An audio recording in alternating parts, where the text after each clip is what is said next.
Hello everyone, and peace of Christ all of you. Please invite your friends and let us have a good time together today learning something new. It is the old thing, but new learning. Today the Muslims are celebrating what is called Al-Adha. And the fact Muslims, all their celebration is called Al-Adha. Yes, they give a different name, but Adha means sacrificing blood. And here you ask yourself, why they have a day it's called sacrificing blood? And they sacrifice blood to whom? In Ramadan, they sacrifice blood. Now they sacrifice blood. All is Al-Adha. But Muslims, they say to us that only pagans, they sacrifice blood to God. Actually, there's tons of articles speaking about this, which I find hilarious. You will find the Muslims saying that we don't sacrifice blood to be forgiven. There's tons of hadith, reference, speaking about you. If you sacrifice, Allah forgive your sin. And this is the whole point of this supposedly the holiday you're practicing now, that you go around the stone, you kiss the stone. By the way, you are not pagan if you are a Muslim kissing a stone. I mean, obviously, paganism have nothing to do with kissing stones. And then if you believe that the stone will suck your sin and clear you from sin, that's not paganism. That's not. And then if you believe that if you sacrifice animals to God, and you have to shed blood, I mean, okay, you know, let me see if I can find articles. I was going to talk about a comment, by the way, but as long today, this is organized supposedly for 2 days ago, but we changed the date. This is the topic, different from the title.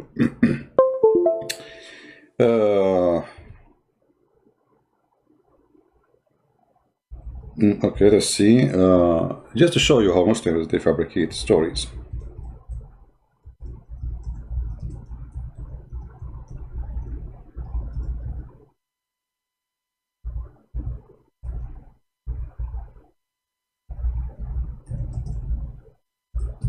I'm going to do a little search in Google.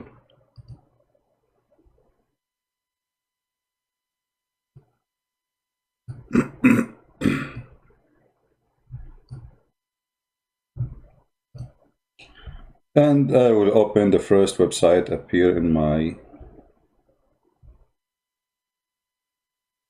search. Here we go. We found actually it's called About Islam. About Islam, and they would for you right away a bunch of sheep. And the title is it blood sacrifice animals to forgive sins? Okay, let us see. Answer.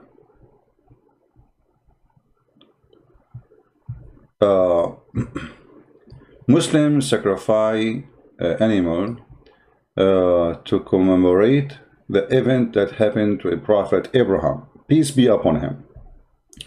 Prophet Abraham submitted his will to Allah.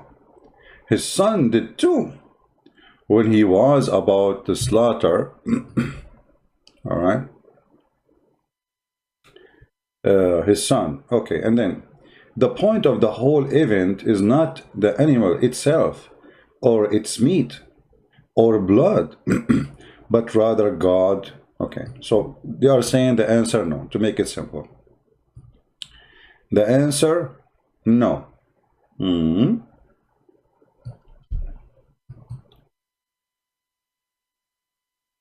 is a Muslim would agree with this?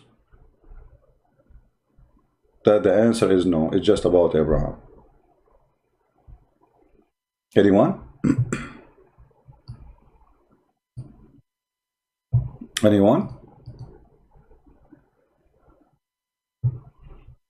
Who is a Muslim in the chat? Please invite your friends, you know.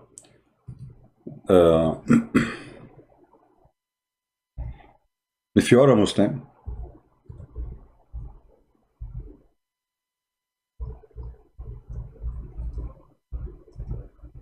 please let me know.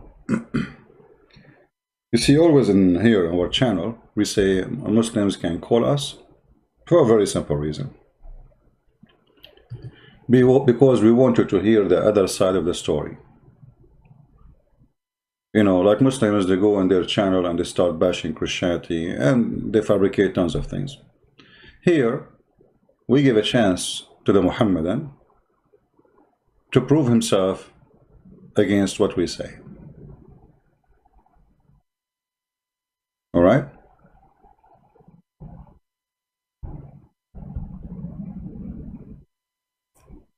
Any Muslim want to say anything?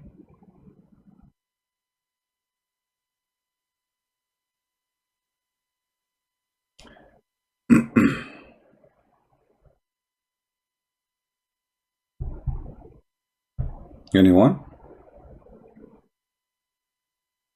Let us go then, as long as there is no Muhammadan, he object my statement that this is absolutely a fabrication. Let us go to the Quran. You will see that the pagan Muhammad, he made sacrificing as a way to get approval from God. And this is the point of the sacrifice for the pagans. You sacrifice something, and the God, he approved the sacrifice. I'm not sure how many of you remember the story of Adam and his children.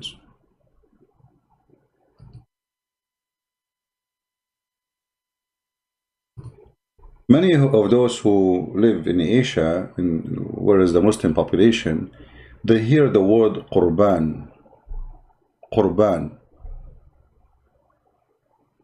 But did they ask themselves, where is the word Qurban coming from?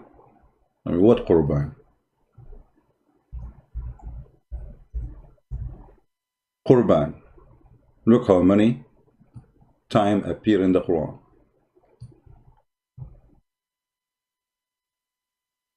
Qurban is a requirement from Allah to approve, to forgive, and to tell you what he wants. So why the Muslims, they say something is not true, and their Quran proving them to be false?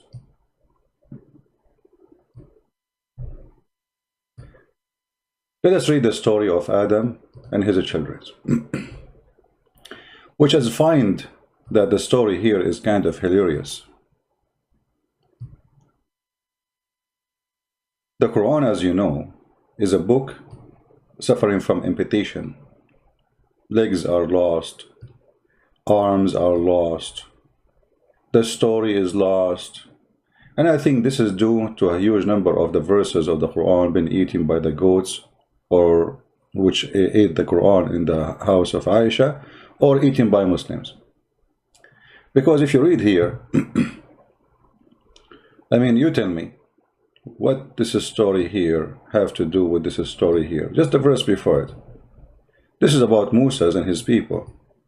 And then suddenly he go and he speak about Adam children's. And then he say, recite to them the truth of the story of the two sons of Adam. Behold, they each presented sacrifice to Allah. Hold on. I thought that the sacrifice is not to Allah to forgive your sin, right? Okay, so what you sacrifice for what reason? Who is the one who established the culture of sacrificing according to Islam? Any Muslim can tell me? Do we have any Muslim can tell us? Who is the one who started the culture of sacrificing? You see, the Muslim, they say Christianity is paganism, Jesus, he sacrificed himself. You see, there is difference between sacrificing yourself and sacrificing somebody. Jesus, he knew what they do. He knew what they do. He knew the future.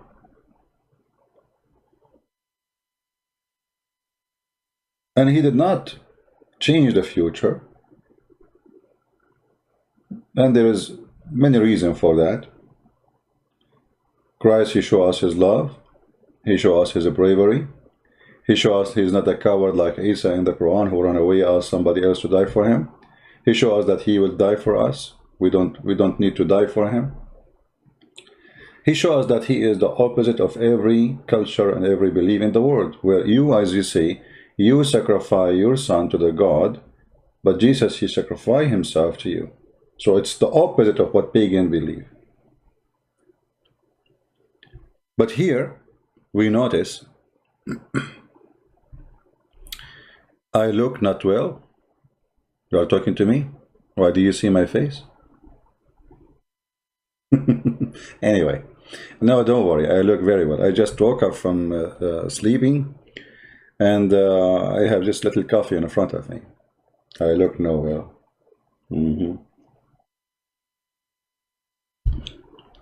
So, what is the story of the sons of Adam giving sacrifice to Allah? Who is a Muslim want to help us? Any Muslim want to help us?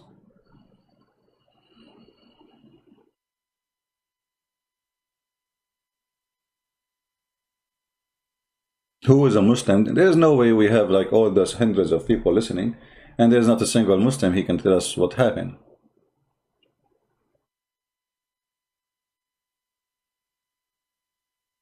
Sacrifice, he did the first sacrifice, not according to Muslim. For the Muslims, they have a story about Adam, and Allah, he told Adam to tell his children to sacrifice to their God.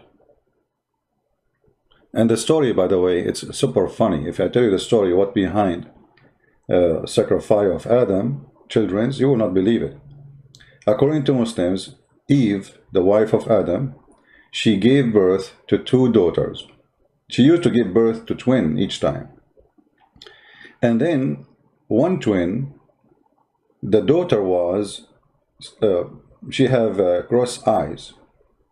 Cross eyes. And Adam used to marry this twin daughter to other twin boy. Supposedly that make different. I mean, this is very silly. It's stupid, you know, this is the garbage of Muhammad. So when he gave birth to 2 twin, one boy, each time the twin is one boy, one girl, one boy, one girl. One of them, she have a cross eyes. Now the both brothers, they don't want to marry the cross eyes women or girl. So Allah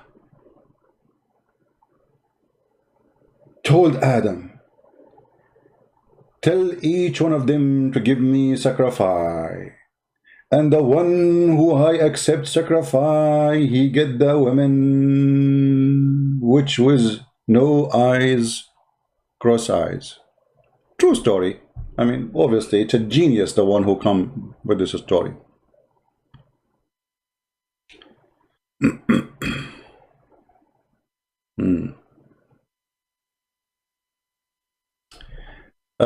We have some people trying to change the topic, but it doesn't matter to do some spanking from time to time. We have a person here, he is named, you see, I like those people who, we speak about something and they switch the topic right away. Sanka, the one. CP claims his Jesus loved everybody, including Hindus and Buddhas, as called them, and after that he attacked Hindus for scolds Hindu. What a hypocrite. My friend, I don't know if you go to China or you ever been in China or not, but don't go there, because you will find a big example about you in their culture. It says, he left as a donkey, he never came back as a horse. Jesus himself, he told those who they are Jews, not Hindus, hypocrite, son of serpent. Are you better than the Jews who worship the true God? So if you are a hypocrite, I will call you a hypocrite. If you are a donkey, I will call you a donkey. And actually, I take it back, you are not a donkey. If you add Sadhguru, ask him, he will say to you, no, you are not a donkey, because obviously you do not know Christianity at all. So your guru, he will say to you, you are not even a mule. So loving somebody is by rebuking him when he is doing wrong, not by saying to him, go and take drugs and smoke hashish. You are a very stupid, shallow person. We go back to our topic. We go to the bigger donkey, Muhammad. Recite to them the truth of the story of the 2 sons of Adam. Behold, they presented sacrifice to Allah. Muslims, who is the one can tell us how in the world even we can understand this story? You see, the Quran is so stupid to the point you get more confused after reading it from before reading it. So now I am reading Quran. And I start reading this verse, and then the verse after it. The verse after it says, here it says, and Allah accept the sacrifice of those who are righteous. Do you see it? Allah accept sacrifice of those who they are righteous. And here you see the story, how stupid it is. Because both are brothers, until now they are not committing any sin. So why one of them is righteous and the other one is not? I mean, what they did, this is the first human beings in the earth. They stole TV, what they did. Anyone can tell me what is the righteous, the bad thing he did, the other brother? This is before he killed his brother. I can say, after he killed his brother, he became not a righteous man. But before that,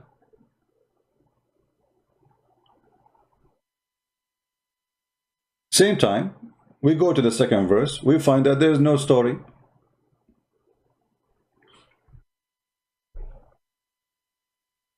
If you try to stretch my hand your hand against me, to slay me, it's not for me to stretch my hand against thee, to slay thee, for I do fear Allah. Look at this. So if you fear Allah, you will not kill. So how Muhammad was slaughtering people left or right? You see the contradiction of the ideology? Because here you feel like, okay, this is a philosopher saying to us that the one who killed is not righteous. But all of Islam is based on killing and stealing and kidnapping, taking churches. Right now, the Muslims, they are praying in our churches in the Middle East, starting from Hagia Sophia, all the way to Cairo, to Egypt, all the way to Syria, all the way to Baghdad. All those churches, those are churches. The Muslims, they are taking them as mosque. Big, huge churches, so beautiful. Theft and criminals, cult. So when you read this, you ask yourself, what righteousness and what not righteousness? And then, for me, I intended to let thee draw on thyself my sin, as well as thine. What does that mean? The translation is very weird too. Can you higher your voice in the mic? What's wrong with my... I think you need to hire your speakers. All right? Nothing changed in my mic since I bought the microphone. So I think it's from your side.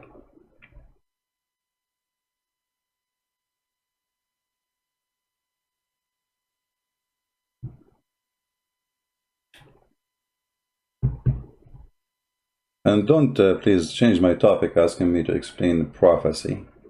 We can, you know, finish topic and then you can ask me questions. So what this story is about?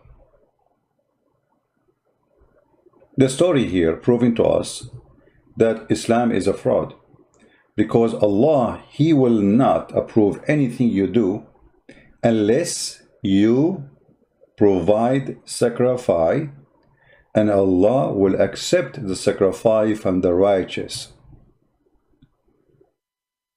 Who said that? The Quran. Did that happen to Muhammad?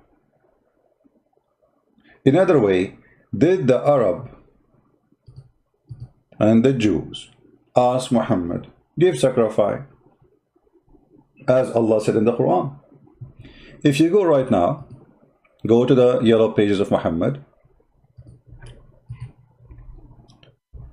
we find them asking Muhammad to do what the Quran said. Chapter 3, verse 138. They also said, Allah took our promise not to believe in any messenger unless he showed a sacrifice consumed by fire, between two brackets, from heaven. What Muhammad said to them? He said, okay, I will do it. No. Did he do it? No. He said, say, they came to you messenger before me. There come to you messenger before me with the clear signs, and even with that you ask for. Why then did you slay them if ye speak the truth? And here you see the fraud Muhammad getting busted. He is the one who taught us that if you are a righteous man and you want to prove or receive an approval of you being righteous, you give sacrifice. So what Muhammad will lose? All what is going to take him? Sacrifice a sheep. And then the sheep will be taken by fire. If we go and read the story here about Adam children's, we will find the following.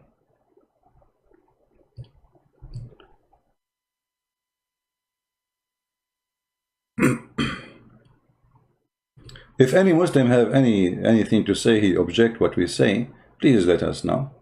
You know, I understand your disability of refuting us. So chapter 5 verse number 27, and as you see here, we don't give interpretation for anything according to us. We give it as the Muslim belief in it for centuries and centuries. And here you will see that yes, there is a fire came from the sky and ate the sacrifice. Who is this fire? Any Muslim can tell us? What is fire? Fire coming from the sky to eat. The story here with us.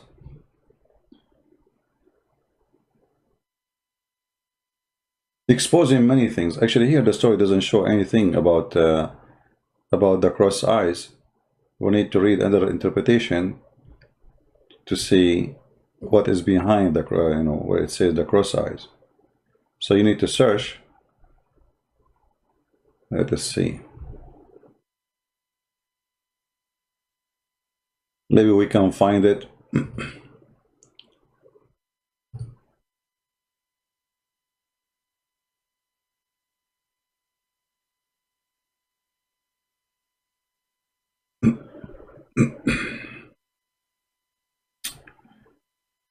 All right, let us see here.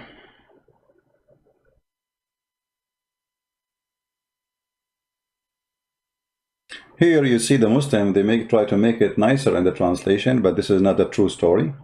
It says here, Adam, read carefully with me. They also say that every pregnancy, Adam was given a twin, a male and a female. And he used to give the male of one twin to the female of the one twin to the female of other twin. I mean, this is how stupid this Islam is. I mean, it doesn't make a difference really. Both are sisters anyway. I mean, look at this stupidity. Supposedly Adam is conservative. You know, I'm not going to give the sister for the same twin to have sex with her. I will give him the other twin. I mean, do you see the genius? Like, supposedly now we fix it. Like, I'm not going to do that. But what difference is going to make? Aren't they both sisters?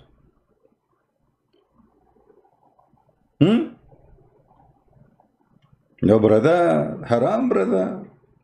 Haram, brother. We cannot marry this twin brother to to the same twin brother. We have to give it to the other twin brother. Alhamdulillah, alhamdulillah. Brother sister, we are Muslim and we are very conservative. Our prophet is very conservative. As an example, he ordered a woman to wear burqa, but he ordered the woman to give her boobs to a stranger. Zakir. So she wear burqa, but she gave her boobs to a stranger. How that make you conservative? First of all, Christian friends, you are stupid. You don't speak good English. You don't speak good Arabic. You don't speak good English. It is two words. Conservative. Okay. What that make it? I'm getting confused. Exactly. Allah wanted to be confused. For he is the God of confusion. Actually, the other God in the Hindu language, they call Allah Confucius. This is coming from the word confusing. Confucius is from the word confusing? Exactly. And I'm going to explain to you. Aren't you confused now? Yeah. I'm confused too. Okay. We need 2 more people and we can play cards. Because now we need 4 people confused. Any volunteer?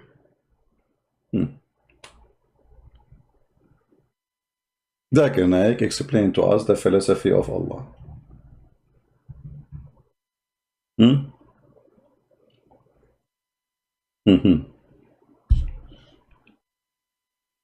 So the story continue. In marriage, Habil's sister was not beautiful. You see here, they took the story off. It's about Habil's sister. She have cross eyes. And Qabil's sister was beautiful. Oh boy. Oh boy. Oh mommy. Oh mommy, mommy blue. Oh mommy blue. The 2 sisters. Oh mommy. So one sister is not good looking, the other sister is good looking, and now the 2 boys fighting to get the one sister. You know, Muhammad is not only a fraud, he is the biggest fraud in history. He collects stories, fiction stories, and he wrote it in part of his Quran. I don't know how many, you need to be somebody have little knowledge, you know, study very well. You will find that Muhammad, he come with an idea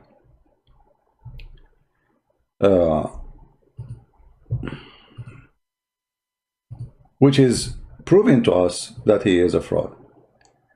Let us see.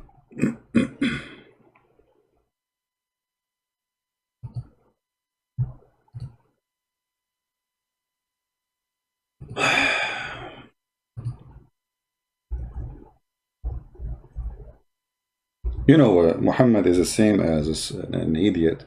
He cannot keep his mouth shut.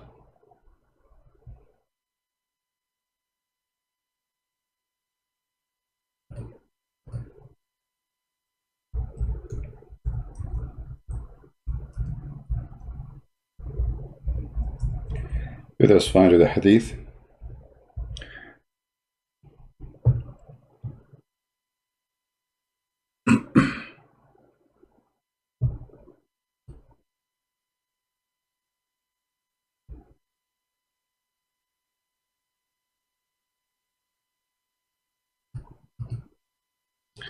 According to Muhammad, Eve, each time she gave birth,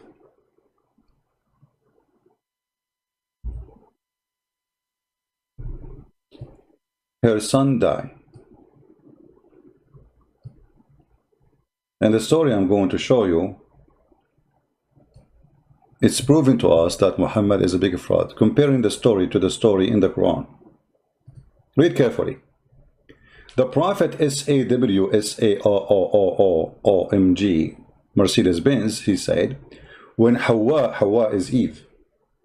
I mean, the translation is hilarious. I mean, they translate everything. And by the way, here they say it is da'if. They say it's da'if. But the fact it is Hasan. Hasanun Gharib. But anyway, the story mentioned by Muhammad, the Prophet said, when Hawa became pregnant, Iblis came to her and her children would not live after birth. So he said, name him Abdul Harith. So she named him Abdul Harith. And he lived. So that is among the righteous, the inspiration of Shaitan and his commands. Okay. But based on this story, Adam was not giving birth. His wife, she was giving birth to twin, as Muhammad claimed. And the first child of Adam, which lived, it's not the one mentioned in the Quran. It is Abdul Harith. Abdul Harith means the slave of Shaitan. Harith is one of the name of Satan. Can you believe it? Then we go here. We notice that the story as usual, of Muhammad doesn't match with the story of Muhammad as usual. Here we see a prophet giving twin, and now he want to marry the sister of one twin to the other twin. And now the two boys are fighting over the sister who have no cross eyes, resulting in Qabil waiting for her for himself instead of his brother. Adam refused and lets both offer a sacrifice. Now you ask the Muslims, okay, who told Adam to do sacrifice? I mean, what this idea? This is the first man. This is the first man. He never witnessed sacrifice. So why he is Allah is told him. And who his sacrifice was accepted would marry Qabil's sister. So the idea is, both of you give sacrifice, Allah will accept the sacrifice, and by accepting the sacrifice of the person, that person will marry the daughter, which have no cross eyes. And the idea of having a cross eyes with a female, I mean, this is, let us say for the sake of argument, a woman, she have a cross eyes. I mean, the start of a human being crimes is because of a woman cross eyes, not cross breast, not cross lips. It's a cross eyes. I mean, do you see the problem?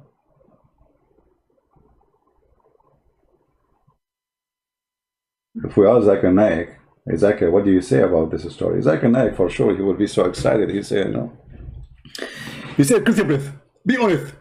If now we give you two women, and women of them, they have a cross eye, and the other women, you don't have a cross eye. Which one you are going to accept?" I say, Abdul, why I don't take both? I am a Muslim, can't take four.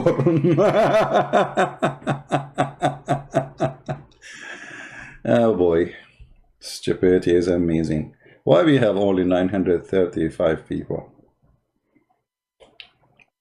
Come on, we are talking about cross-eyed women. You see, first of all, Muslims, they say, everything happened by the plan of Allah. Everything happened by the plan of Allah.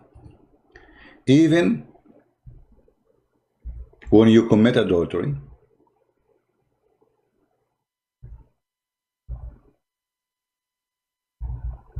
it's Allah order. Even when you kill, it is the order of Allah. Allah, He forced you to kill. Anything you do, sin or not sin, it is Allah making you do it. And the Quran is full of verses proving what we are saying. And all those verses are hilarious, as usual. As an example, in chapter of Al-Imran, it says, it's not for any soul to die except by Allah, where He wrote the destiny for this soul. So if this guy, he killed his brother, he killed him by the will of Allah. If we go to the yellow page of Muhammad, we will find here.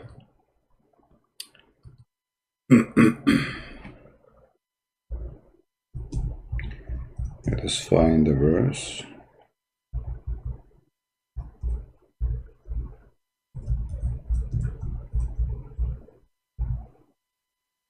All right. Chapter 3, verse 145. Nor can a soul die except by Allah leave. And due to what? Due to a fixed writing. Fixed as by writing. Writing here is the destiny. Allah, He wrote your destiny. So if the two brothers fighting, this is due to the fixed writing. If one brother, he killed the other brother, this is the fixed writing of destiny made by Allah. Do you see it? Any Muslim have an objection? So here we notice that the idea of righteousness and not being righteous is stupid in Islam, because righteous is somebody have a free will.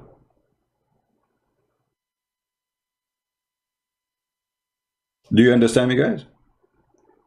In order to be considered righteous or not, you have to be a person of a free will, and then by the free will is given to you, you do as you wish, and then we will know who is the righteous, who is not. But here, there is no righteous. Anyone kill anyone, it is the fixed writing of Allah. Anyone rape anyone, it is the fixed writing of Allah. Anyone do any crime, good or bad actually, it is by the fixed writing of Allah. Do you see it? So what the point of saying, did I say what the point? This is a word, nobody can say it as good as Zakir Naik. When a woman, she said to him, why in Islam there is no woman, she is a prophet? Zakir Naik, he right away like to use the word point. He said, the sister, she got the point. In Islam, you don't have a woman, she is the prophet. And I agree. And you got the point, sister. Yeah, you got the point. And then he explained, she cannot be a prophet because she have an ass. This is called the Islamic explanation, ass explanation. And the same goes for everything. You cannot maintain little brain with this religion. Brain and this religion, they don't work together. You see, I understand that all religion, they have to believe in things. Sometimes it's hard to explain, but this is, I mean, this is simple. This is simple. So everything is written by Allah. Everything is done by Allah. Everything, you kill me, it's by Allah. I kill you by Allah. You rape a woman by Allah. A woman, she kill her husband. This is the writing destiny by Allah. So what is the religion here? So why we are exist?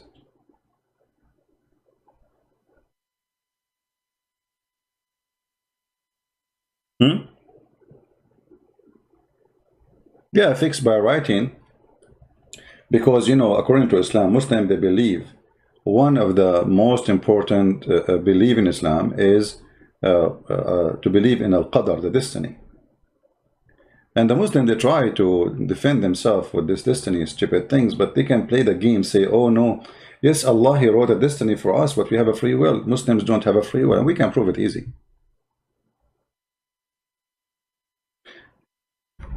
Actually, I'm going to open my Skype. Maybe we can get a fish. By the way, yesterday my modem died and then came back to life, but I'm going to replace it. I ordered a new one already. It went, I thought I'm not going to be able to come here live on air today because he have a heart attack. Suddenly, there's no signal. Okay, let's open our Skype. Only Muslim, please, can call us.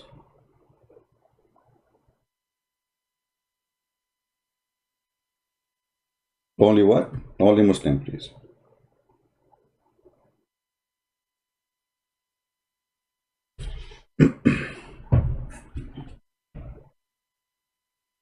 All right.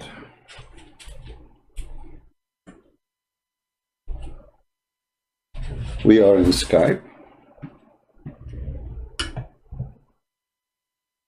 By the way, the first Skype is created by Allah. It used to be called Abdul Skype. Okay, if you are a Muslim, please just text me and I will take your call. All right?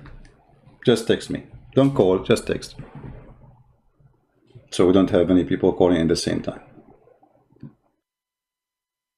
So, nor can a soul die except by Allah leave. So in order for me to kill somebody, Allah have to give a permission for me to kill that soul, so the soul will die. He will give me a permission to use a knife or a gun, so that soul will die. He will give me permission to march toward this person to kill him. This is all the plan of Allah. Any Muslim? Can you explain the pen and the tablet in more details? Jasmine, this is out of the topic, but as long as there's a connection with the Qadr, Allah, He have a tablet, and he wrote in the tablet all those things, the fixed things for us, including the Quran. And this tablet is made from flour. I hope nobody will eat it. And the frame is made from saffron and diamond. Saffron. This is the God who have a tablet. Nice to meet you. And he have a pen. He created the pen and he said to pen write. And the pen he write all our destiny there. I mean, that is fun. You know, you watch Harry Potter. I mean, you see you have a pen. You say, pen, can you write for me the number for number? This is like Alexa. Alexa. I don't have Alexa, by the way. I'm just joking. This is what, you know, Google and Alexa. And this is the pen of Allah. So Allah created the pen and he told him to write everything. Alexa. I have no Alexa in my home. No female are allowed. Alhamdulillah. Oh boy. Christian Prince, he been destroyed by many speakers. Where are they? Why all of you Muslims can destroy me so easy, but not by calling me? I mean, have you ever heard of boxing match and you don't go to the stage to box that guy, but you win that? You win. I am destroyed by every single Muslim. Zakir Naik will not debate me. Sabil, what is his name? Dr. Sabil, this guy, the potato.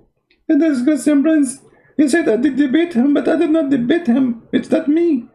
I mean, this is my voice, brothers and sisters. This is not my voice. I mean, his voice alone is hilarious. So where are they, the one who can beat me with many speakers? Where are you speakers? My Skype is open. Speakers, don't you say speakers? Are you talking now? We don't hear you. Call me. Where is the speakers? As long all of you can break me pieces. Why all of you, they are so good to attacking me in videos. We laugh at them. But I'm here.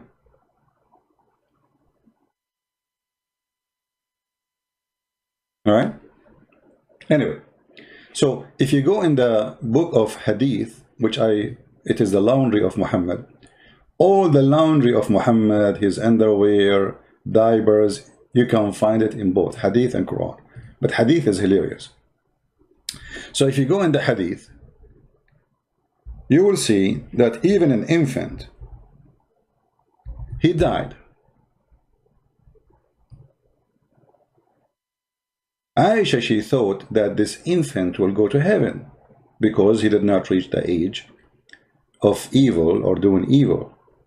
So she said, oh, this infant, this little boy, he will be, you know, a bird from the birds of paradise. Muhammad, he said to her, ho, ho, ho, ho, hey, Aisha, stupid. This is not true. It might be the otherwise. Why it might be the otherwise? He's an infant. He did not commit sin. Aisha, she said, read carefully. Aisha, the mother of the believers, said that Allah Messenger was called to lead the funeral of a prayer of a child from Ansar. So this is a Muslim child. And she said to Muhammad, Allah Messenger, there is a happiness for this child who is a bird from the birds of paradise.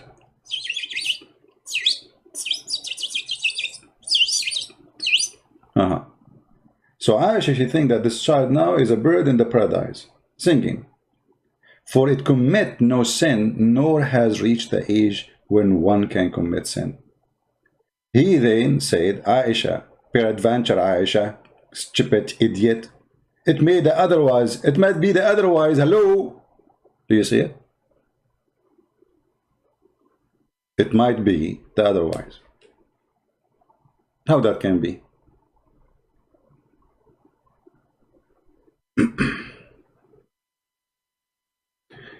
Hi CB, is this really you? No, it's not me.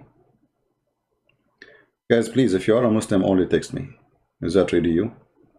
Is it you? The one I'm looking for. La la la la la la la la la la la la la la. It's you. Yes, it's me. And what does have to do with the topic now? Why you are texting me? Who is a Muslim wanna call me?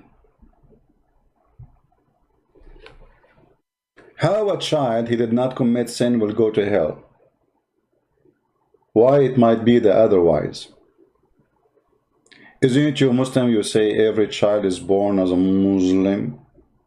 And actually I have to agree. I was born as a Muslim because my mom told me when I was born as a Muslim, I do not know to go to the bathroom as a Muslim. Therefore I used to do poo-poo underneath as a Muslim. And that is the only proof you have that we are born as a Muslim. So as long as every child is born as a Muslim, why this child is going to go to hell as a Muslim?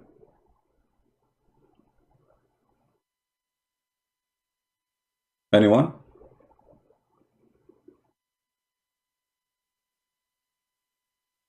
Where in the Quran Muhammad he said I am Ahmad as Isa prophecy? Guys, why you are changing my topic? What's wrong with you? Are you suffering from the flight of thought like Muhammad? Very easy. Just go to the Quran and search for the word Ahmad. You will find it. Hello. Do I need to do it for you? Chapter 61, verse number 6. Okay, go back to the topic. So, as a Muslim, so here you see that the destiny of Islam proving to us that Islam is stupid. Why? Because now the whole story of Adam children's are fabricated. Because it is destiny even to marry a woman. It is destiny when you die. It is destiny to divorce a woman. It is destiny to sleep with the women. If we go in the hadith, we will find this. Even your sin as fornication is done by destiny.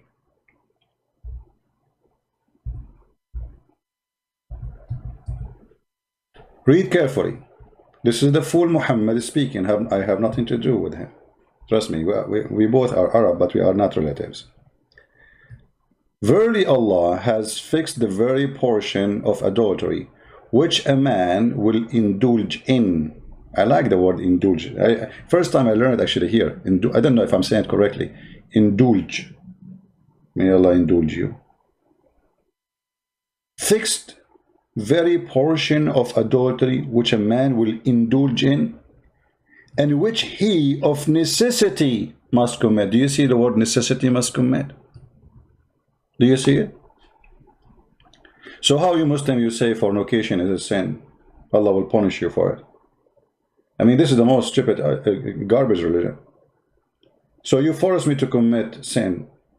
You force me to make fornication. And then you punish me for fornication. You know what? You Muhammad, you have a fornicator brain.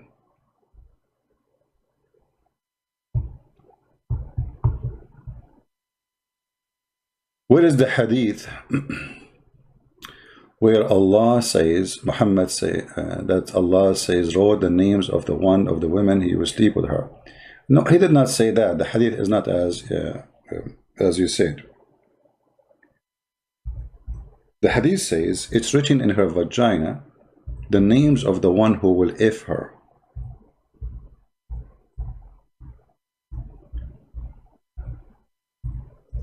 Not as you say. Well, we can put it in the screen, but I don't think we can find it in English. And the Muslims, for sure, many of them, they will say to you, oh, we don't accept this hadith, brother. We don't accept. But their scholars, they mention it in TV, but it's not acceptable, brother. You know?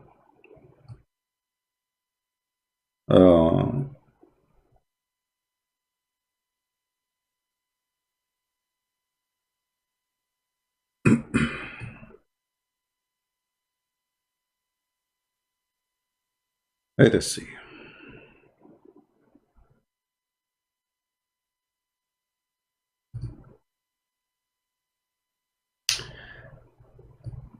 This is the book. It's called Al-Rawd al-Atir fi Nuzhat al-Khatir.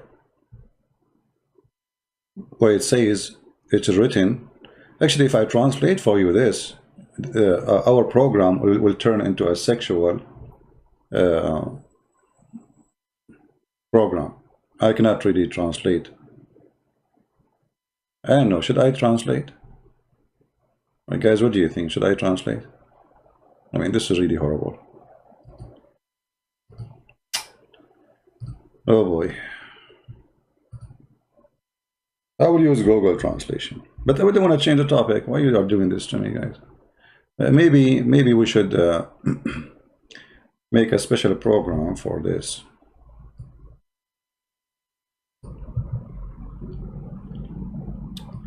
I will translate for you some. قال الشيخ الإمام العلامة الهمام سيدي محمد. Okay, so the Imam, he said, الحمد لله الذي جعل اليد الكبرى للرجل في فروج النساء. Praise be to Allah, who he made the biggest joy for men in the vagina of women. And look at this. Look at this second sentence. Oh boy.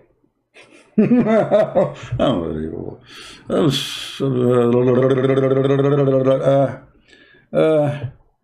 And praise be to Allah that the one who he made the biggest joy for women is in the peep of men. You know what I'm talking about, right? I'm not going to read it.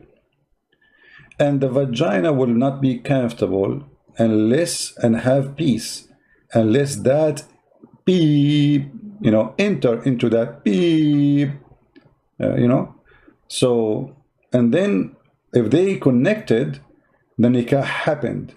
And the nitah happened, boom, daham, boom, boom. And a great fighting, and the two desire get so close together by the touch of the hair of the two private part. And when the man, he start insert, I mean, that's it, we have to stop here. This is very filthy. Translate to English, maybe that will make me feel better.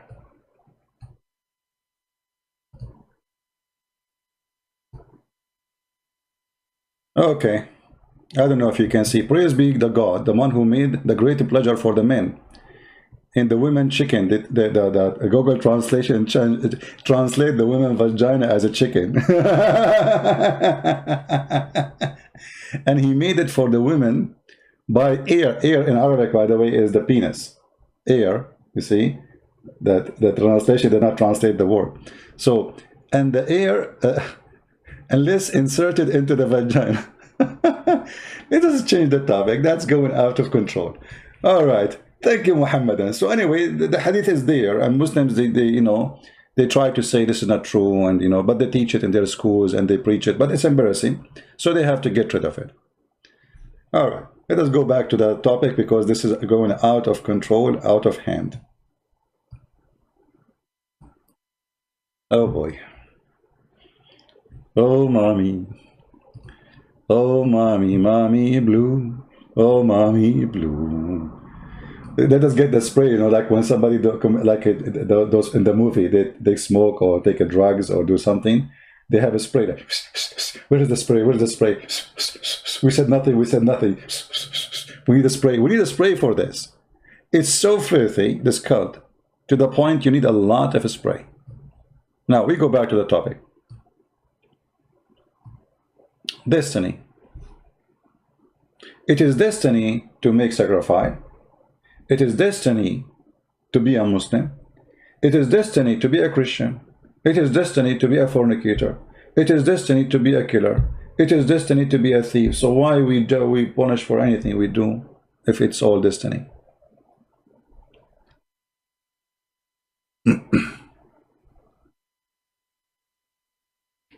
Let us see. Oh, a Muslim is texting me and saying to me, "Are you ready to be a Muslim?" Okay, I'm ready. He will make me a Muslim, guys. We have a fish.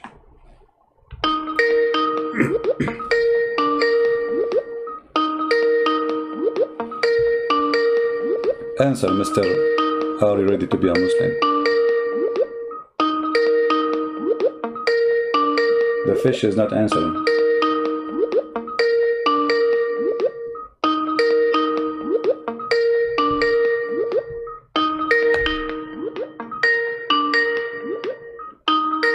He's not answering.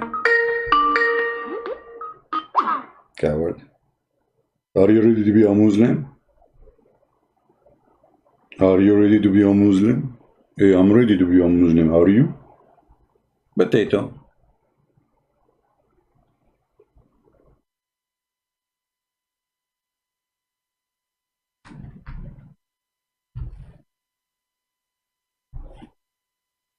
What do you mean, are you to be a Muslim? Don't you see how big my brain is? How I'm going to shrink it? It's impossible. To be a Muslim is somebody believe that there's a God. He made me and he forced me to do things including fornication. And then this God is questioning me, why you did fornication? I say, Allah, you made me do fornication. Allah will say, yes, I made you do fornication. Do you have to obey me? Or Allah, it says that there's nobody can change that. It is the will of Allah. Nobody can change it. I don't care. You should try to change it. I made you fornicate. Yeah. I am the God of fornication. My name is Allah.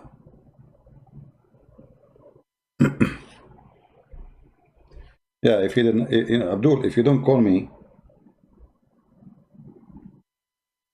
let us give him one more time. I will give him one more call. Because if he don't answer, I'm going to add him to the potato list.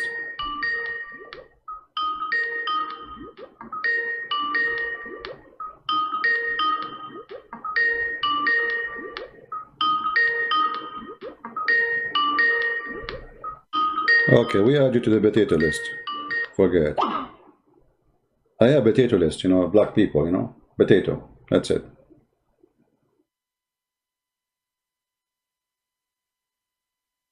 Potato, potato, potato, potato, potato, potato, potato, potato, potato, potato, potato.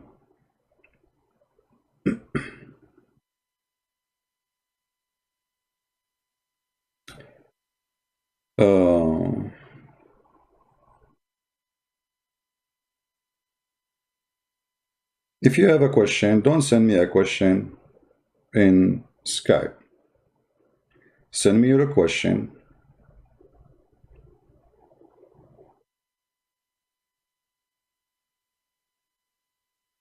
in YouTube.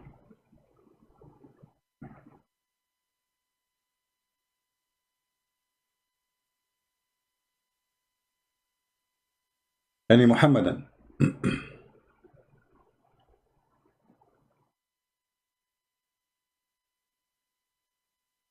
So if you see here how this cult, the garbage is connected all over. In one hand, Allah will make you commit adultery. In the other hand, Allah will punish you for your adultery, which is very funny. In one hand, Allah, He will reward righteous by adultery. I mean, what is adultery? What is exactly adultery? God, He created Adam and He created Eve. When the man multiply, like as an example, David in the Bible is an example of that. He did not do the permission of God. He was multiplying his wives. When a man he multiply his wives against God's will, he is committing adultery.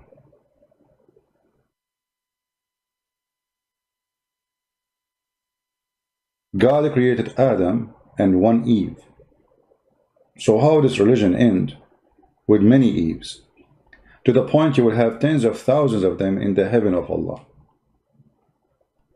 Women you never met.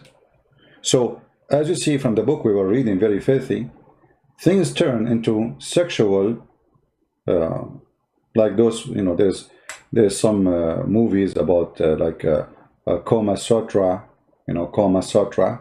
The Quran is a Kama Sutra religion. Sexual pleasure, food in the belly, wine in the hand. And boys around you, they are naked and they are white like pearls. And a penis will never go sleep.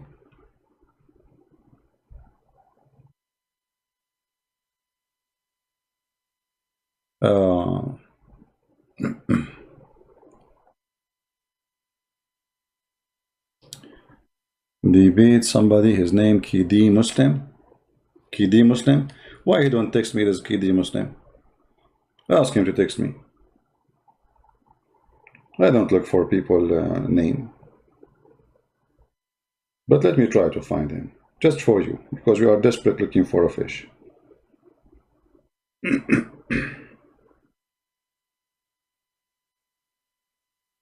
Well, I searched for Kidi Muslim. I don't see anything. The name is wrong.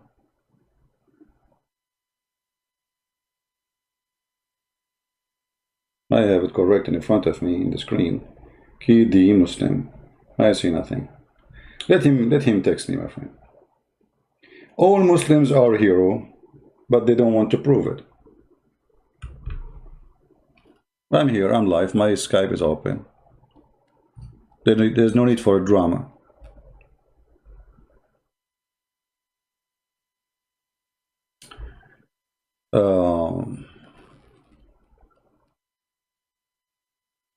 Yeah, but we don't want to change the topic. You see, guys, you are forcing me. You keep asking me questions have nothing to do with the topic. So how we will finish the topic? Our topic is what we are celebrating today as Muslims. Alhamdulillah, I'm a Muslim, you know, and I praise Allah every day, as you notice. I believe Muhammad is a true prophet. And the proof that Muhammad is a true prophet, he used to have sex with all his wives, one after one, without even washing. Alhamdulillah. Brother, if he is not a prophet, how he can do that? Even those stories, which I find hilarious and stupid, proving to us that Islam is based in sexuality and nothing but a fraud. Those people, they became obsessed with sex to the point to believe in a man, he have to be sexually powerful. In fact, Muhammad, he cannot have sex. And all those stories are cover up. You know, when somebody, he is doing something the opposite, so he created a story like, you know, a guy, let us say a guy, he's a coward. He want to tell a woman how brave he is, but he knew he's a coward. Once I was walking down street and there's like 10 guys came to attack me. And like, oh, okay. But reality is different. This is Muhammad. Muhammad, he cannot have sex. And the Quran and the Hadith proving to us. People in the Quran, they accuse him that he's cut off, which means his penis is not functioning. And the Quran and the Hadith proving to us that Muhammad, he was imagining himself having sex, but he never did. Do you see it? The Muslim, they claim magic for that. They say, the Prophet Aishah, she said, the Prophet continued for such and such period, imagining that he had sex. In fact, he did not. So all this period, Aisha, she was sitting in her bed waiting for the sexual predator, Muhammad. He never come. He was in the other bed, imagining he have sex. Do you see it? Do you see it, my friend? If you remember the other hadith, where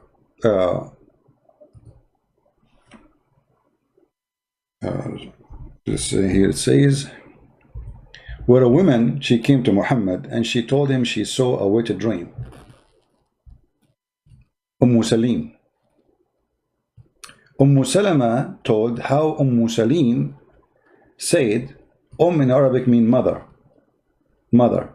You see the Muslim, they call themselves Abu, Abu, You go to Islamic chat, you find everybody is Abu, Abu. They don't have names. So the mother of Salim said, O Messenger of God, Allah, God is not ashamed of the truth. This is the truth now. What is the truth? If is any washing necessarily for a woman when she has sexual dream? I mean, look at the decent woman. Allah is not ashamed. She want to inform the whole town that she is touching herself and she is seeing sexual dream. Everybody should know. Take a note. Salim is horny. And then the Prophet, he did not say, shut up, you idiot. What are you talking about? He said, yes, when she see a sign of a liquid, he go in details now. Where is the liquid will be seen? Let us guess, in her nose? No. Ears? No. You know where? Salama then covered her face and said, see, Salama, she got like, what? She covered her face. You see, when a woman, like, they're surprised with something, she put her hand over her face, like, what? What? And what she said, Messenger of Allah, does women have a sexual dream? The fact, the translation is not accurate. It says, تحتلم المرأة. which means she have the orgasm. He said, yes, yes. He replied, yes, of course she does. In what way does the child resemble her? Look, what? Dr. Muhammad. So the reason the child resemble her because she have a sexual play. This is how the liquid come from her vagina, supposedly. So you notice here, this is the wife of Muhammad. The wife of Muhammad, she never have orgasm. This is the wife. How the wife of the prophet, false prophet, she never have orgasm. Read the hadith here. And it is sahih, as you see. They cannot play games with it. If she sees that she has this charge, then you see, look what happened in translation. You see the fabricated translation? We just changed the hadith translation, and the story is different. If she sees that she has this charge, then let her perform a bath. Salama, she said, oh, Messenger of Allah, does that really happen? Which means women have this charge. The wife of Muhammad, she never had this charge. So what the Muslims talk about Muhammad having sex with women after women? No, and now we know he never. Why they never have this charge? Because maybe he was using something else. Anyway, dirty. Muhammad Qadir saying to me, dirty. I am the one dirty. As your books. This is your books. Coward. You don't feel dirty when you speak about muta and you practice it. But you feel dirty when we talk about it? You don't feel dirty when your mother, she go and rent herself to a man for 1 night or 1 hour. And you don't feel dirty about it, and now you feel dirty because we quote it for you? Anyway, going back to our topic. I mean, look how this topic became so complicated. So, everything happened by the will of Allah. Anything. Fornication, adultery, killing. So going back to the story about Adam's sons.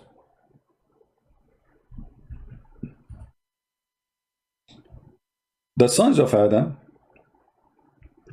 when they kill each other, that was a destiny of Allah. And here you see the Quran showing the stupidity of the author of the Quran. Because it says, Allah accepts sacrifice only from those who they are righteous.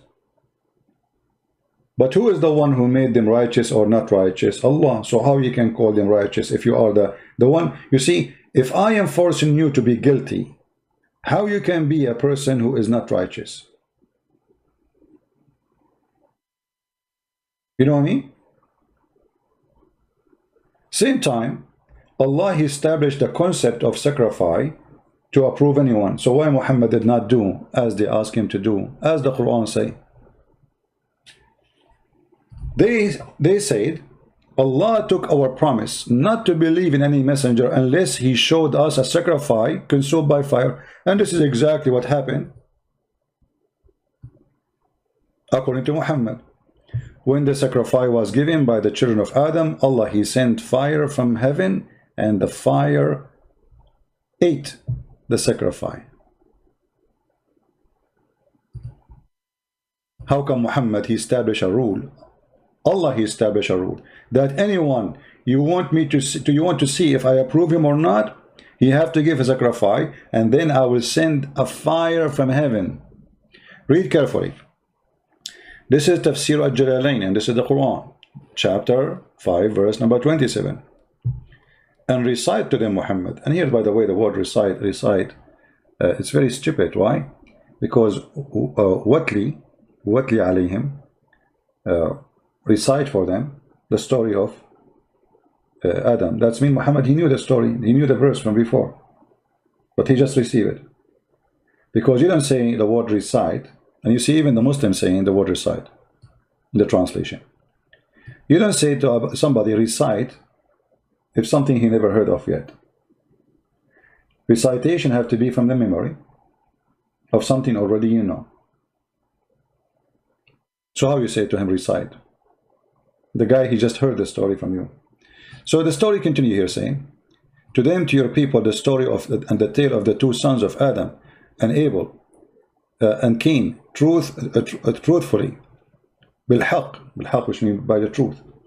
So here the story continue and says each of them have an offer, how that each offered a sacrifice to God, to Allah, which is in Abel's case was a ram, and in the case of Cain it was a green crops, and it was accepted from the one of them, namely Abel, when fire came down from heaven and consumed the offering.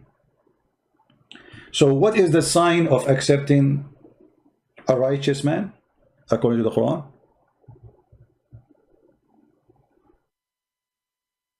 You make an offering, Allah, He sent a fire, and the fire will consume your offering. Muslims who speak about paganism,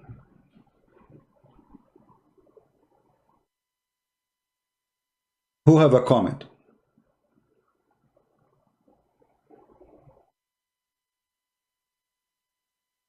Who is a Muslim? He have a comment.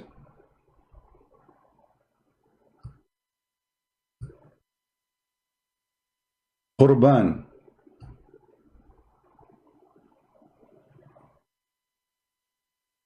You Muslim, you say Christianity is paganism.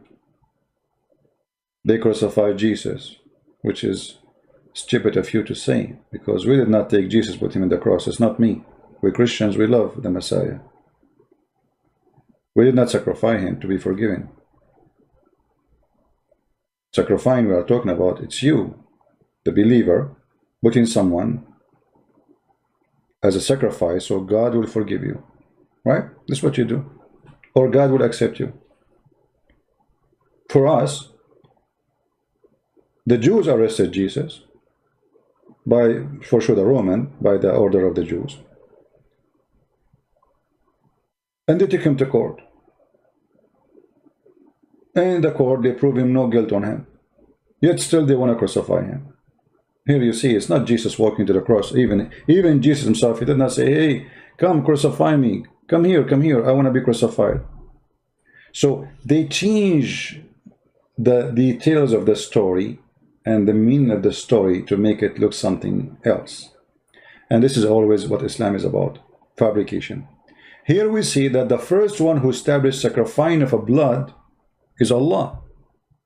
Real sacrificing. You see, they say to you the story of Abraham, which they copy from the Old Testament, which is a proof of Christianity to be true and Islam to be false. And we will go to that verse right after this one.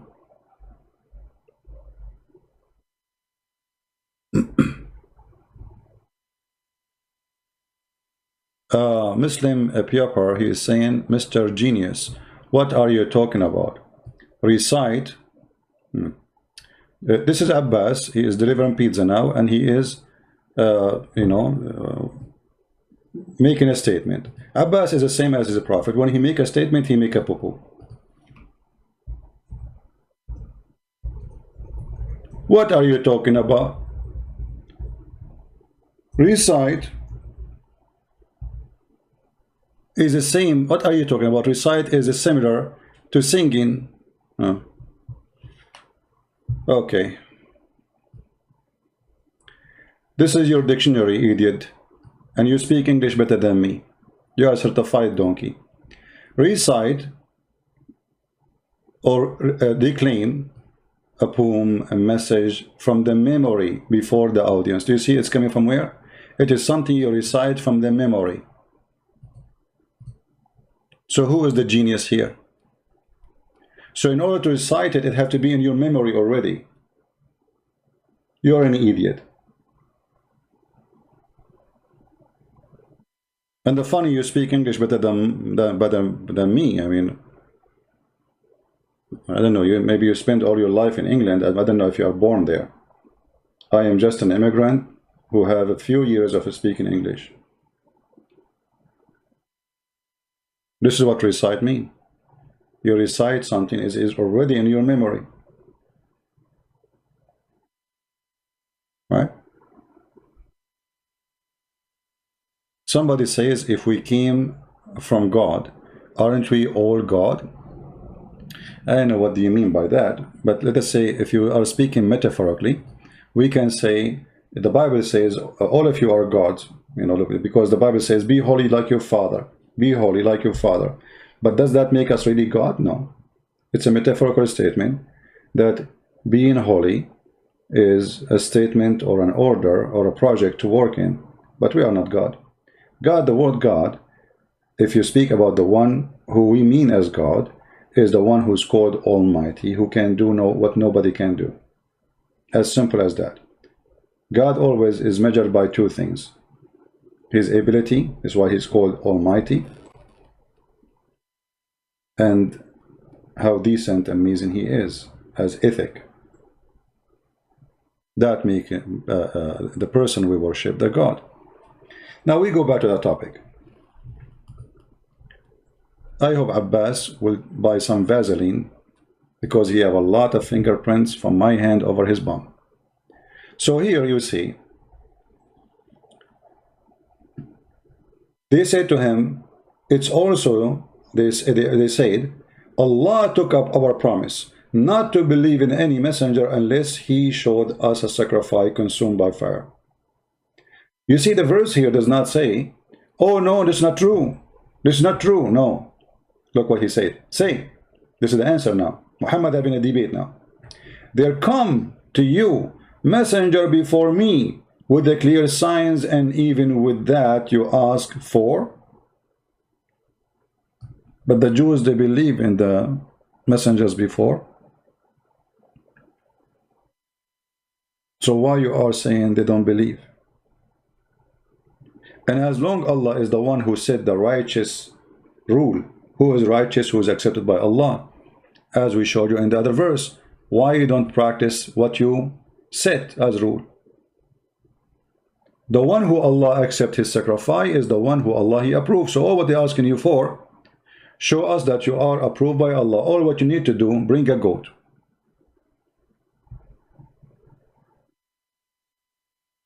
Muslim Pure is saying the following, just to show you again the stupidity of those who follow this cult. They don't know what they are following. Sacrificing animals is a symbolic and show our sincerity to Allah. It is requires effort and costs money, and for that Allah reward us. Okay, hold on, guys. Did you see what Abbas he just said? Anyone notice the stupid statement he just made? Sacrificing animal is symbolic and show our sincerity.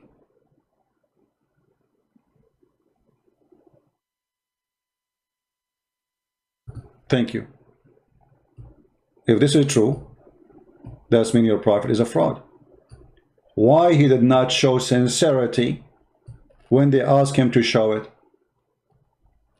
You see, I'm going with your stupid answer.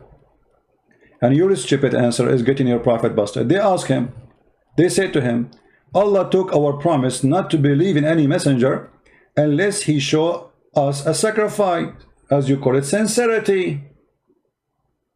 And that sacrifice have to be consumed by fire.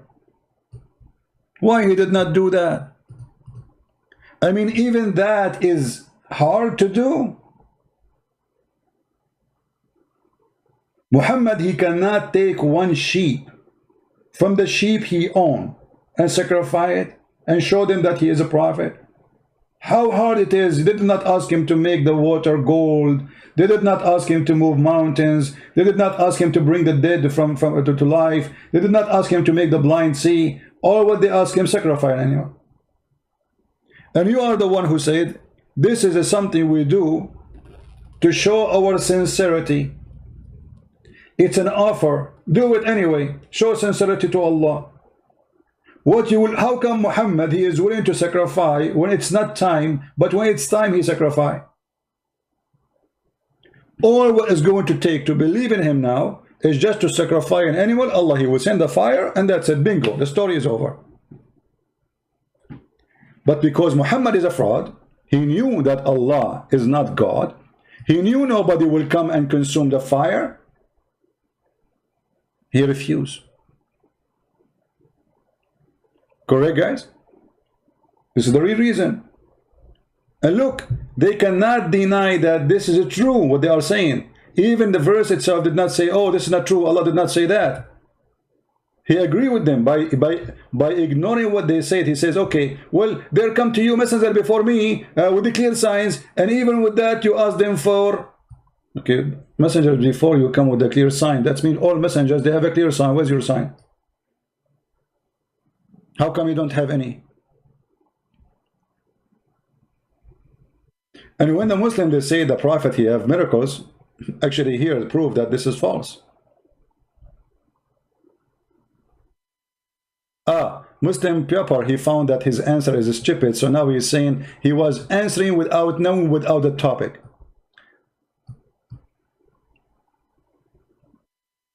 Muslim Pepper Abbas, he's trying to fix it, and now I mean, those people are really weird. He tried to fix it now, so look what he said. I don't know the context. I joined just 5 minutes ago. So you are saying to me you are officially a stupid who answer without knowing even what the question or the topic. Idiot. The only person I am feeling sorry for is your wife, who have to live with such a person like you 24 hours a day. For me, it's just a chat. I close and you're gone. But imagine what happened to this poor woman. I bet you your wife, she have a sign in her house that says he lived as a donkey, never came back as a horse. So you are answering me without knowing what I'm talking about. And now you noted that you are a donkey. So you're saying, oh, I don't know what the context of the question. That make it even more horrible. Can you find one smart Muslim say something smart to me?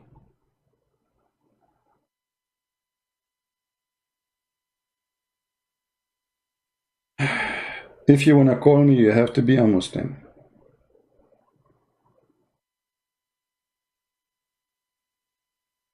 Are you a Muslim?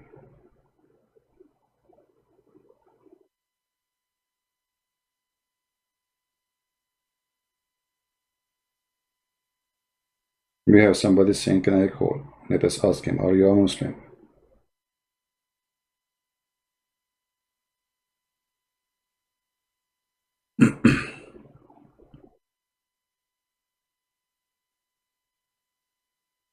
The one who said he want to translate my book to Turkish, please contact me in Patreon, and I will be happy to see people translating my book.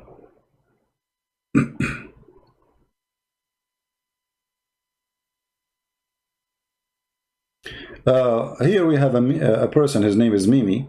He is saying the prophet only, like he is explained why the prophet did not sacrifice. He said the prophet only obey Allah, not people. That's false. First, Muhammad, he obeyed Khadija. Muhammad who obeyed all people. Even he changed Islam just for the sake of people to accept him. And the top of that, you idiot. It is Allah who made such an order that if anyone is righteous, he have to give sacrifice to approve him. Don't you read? Don't you know how to read? This is your Quran.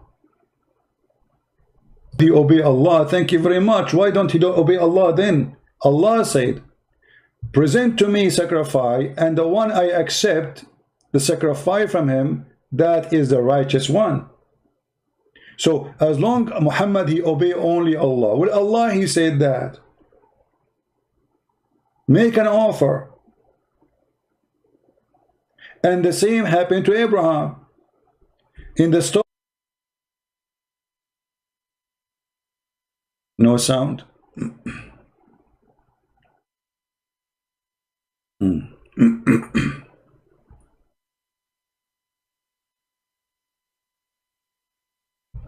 Okay. Guys, there's no need for those signs to put for me in the screen. There's no need to put those signs in the screen. We notice, we see. Stop doing that.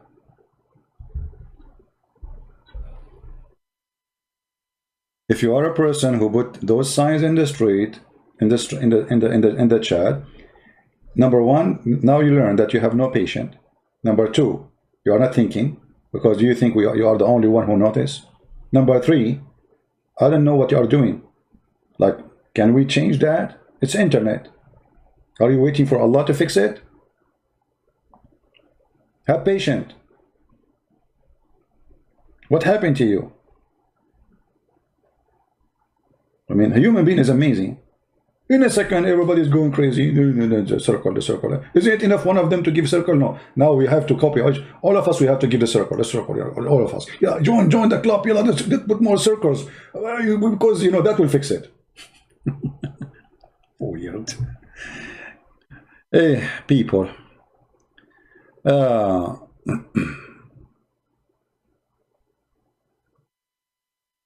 Mimi Hijab, the boy is your prophet, and the one who is hiding is Mimi Hijab. I am the one who call him the son of Muta. He is the one who hang up on me, and go watch it. Boy, little boy. And who told you that if Muhammad is pet, that will make him God? Boy. Tell your little boy, son of Muta, to be brave and to call me. I am the one who call him. He did not even allow me to speak for 3 minutes. I am the one who called. The coward, he said to the Muslims he would debate me, but he never did. Son of Muta, like he's a prophet. Boy. Actually, he's not even a boy. The guy with the pink t-shirt, I cannot call him a boy. He is a lady boy. Pink t-shirt, and he is an Arab or Middle Eastern. Go in the Middle East, ask anyone who is the one in the Middle East wear pink t-shirt. You will find the answer. The pinky boy. Now we go back to our topic. All of them, by the way, they are heroes, but none of them dare to debate me. Cowards.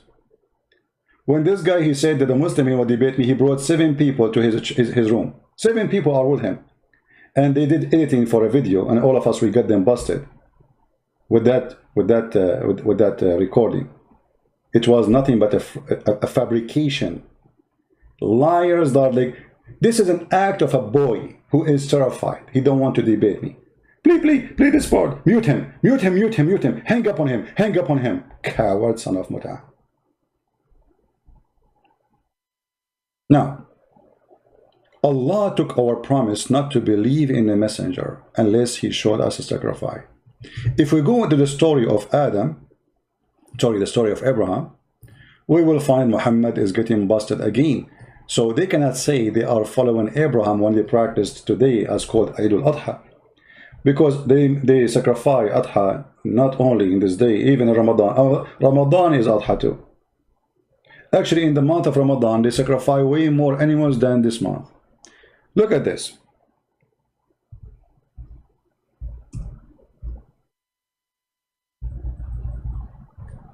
In the stupid Quran,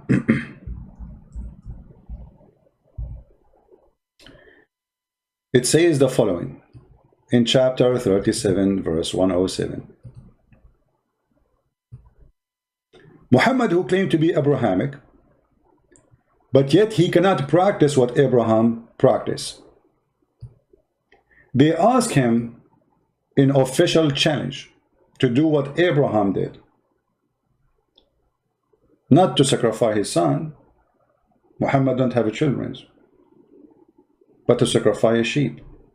For the story of sacrificing of Abraham, making it so clear that when Abraham he wanted to sacrifice his son, Allah replaced the sacrifice of Abraham with a mighty sacrifice. Even in Arabic it says بِذَبْحٍ عَظِيمٍ وَفَدَيْنَاهُ بِذَبْحٍ عَظِيمٍ. We sacrifice him with a great, tremendous ransom. Here you ask the Muslim, or the Muslim they will ask you, when Jesus sacrificed himself, he sacrificed himself to who? God sacrificed himself to God? Here we ask you the same question you ask us, you idiot. When Allah he sacrificed to who? God sacrificed to God? Do you see the stupidity? And Islam do not know what the word to be consistent mean. We ransomed him would a great sacrifice, i.e. a ram. Question. Allah sacrifice a ram. Why Muhammad cannot sacrifice a ram? Are you better than Allah? This is number one. Number two, Allah sacrifice a ram to who? You Muslim, you say Christians, if Jesus sacrificed himself, how God sacrificed himself to God? First of all, we don't believe that Jesus sacrificed himself to God. You're an idiot. Jesus sacrificed himself for us. Idiot. But here, you need to explain to me why Allah, he sent a ram from heaven. And this ram is called Azim, one of the names of Allah. Azim is one of the names of Allah. Don't you Muslims, you say Al-Azim? This is the name of Allah. A mighty sacrifice. If you change the translation, always the Quran change, depend on the translator. For Islam and the Quran is very flexible. Depend on the propaganda and the agenda. Mighty sacrifice. Why? He is God? How the sacrifice is mighty? It's a ram anyway. So here you notice that Quran approve that Muhammad is a fraud. For a mighty sacrifice have to come from heaven down to earth, not from earth. If you go and read the interpretation for this verse, chapter 37, verse 107. Let us go.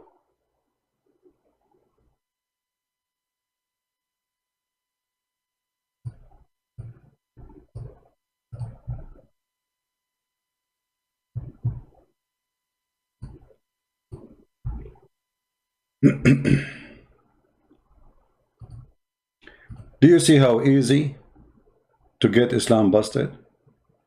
The stupid cult of Muhammad.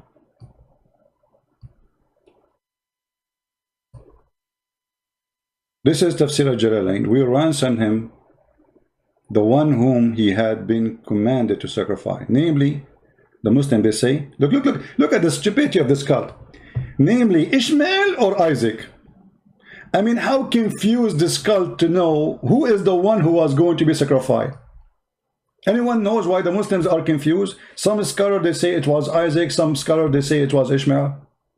Because Muhammad the donkey, he doesn't know. Quran is a plain book. There's nowhere in the story it says who Allah he ordered who to sacrifice who. I mean, what kind of a book? You don't even want to say who is the one who Allah wanted to be sacrificed. And what happened? Because Quran is not a story. Quran is like, let me describe it for you this way. Somebody was writing a book. And then he opened the door of his house and the window was open. In his table, in his office was a story. His story, he's writing it. Another story for somebody when fixing it. Another story of somebody when correcting it. So there's many stories on the table. And then the wind blew all the papers and they went in the street. Then a thief, he came and he started collecting those pages. He put them together and he made a book. And this is why the book is not connected. There's no connection in this book. If you go and read the chapters, you will see that there's no connection between the verses. And there's no story in the story. So now we see in the interpretation saying, namely, and look how funny it is, namely, I mean, how namely, and yet you do not know who. I mean, do you see, guys, the word namely? Hold on. The context in chapter 37, it's clear that it was Ishmael. Show me the verse, Abdul. Guys, the context, it's clear it is Ishmael. Show us where. You see, as long Abbas, I really like you. I wish the city would allow me to grow someone like you in my backyard, but they don't. Just to show you how stupid you are. It is clearly it is Ishmael. So why in the interpretation saying it's Ishmael or Isaac? You just said the context making it clear. Ah, it's clear for you. The scholars did not see it, brother. So the scholar, they say, namely Ishmael or Isaac. But it's so clear, brother, it is Ishmael. I mean, do you see how clear to the point? A great scholar like the one who wrote Tafsir al-Jalalain, he did not notice that, but Abbas he noticed, because Abbas, he delivered pizza. And by delivering pizza by time, he became a professional in pizzano, explanation for the Quran.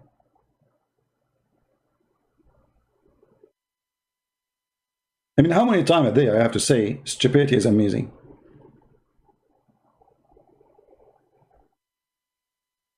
So Allah himself, he gives sacrifice. Muhammad will not give sacrifice. Why? They ask him to give sacrifice to prove that he is a prophet and he is a righteous man accepted by God. He refused. That is telling us all the story. Muhammad is a fraud.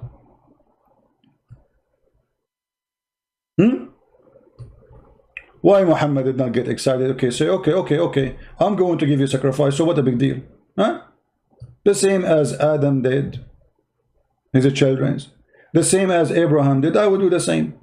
I'm a righteous man, I will do it, and Allah will send the fire as he said, for Allah put the conditions.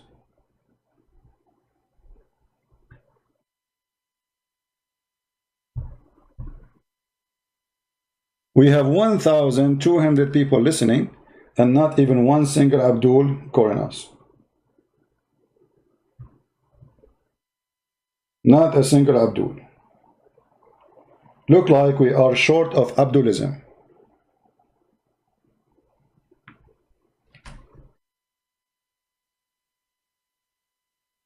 Abdulism, the most stupid cult. They copy stories from others and they cannot maintain the stories.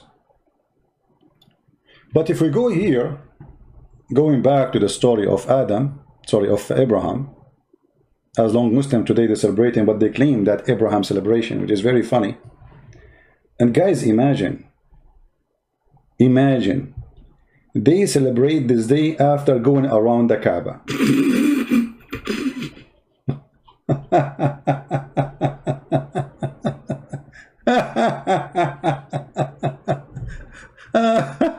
Unbelievable. The most hilarious cult. If we go in the Quran, we will find the following. The Muslims, they say that Abraham is the one who built the Kaaba.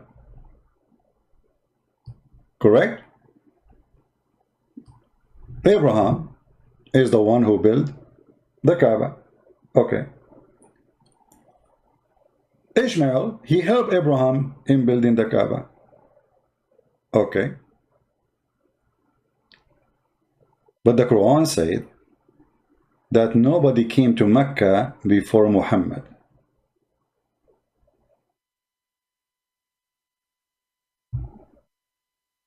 Is that true? Mohammedan.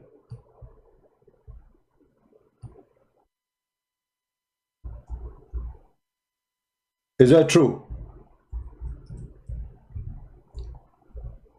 I just showed you a second ago that, I gave you an example of a story of a person writing books or correcting books of others, and then somebody collected the stories with them together. Chapter 28, verse number 46, it says the following.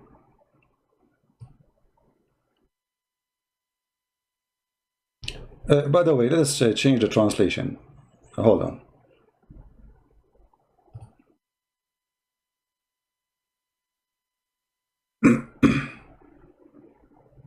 Because translation changed the story, you believe it or not?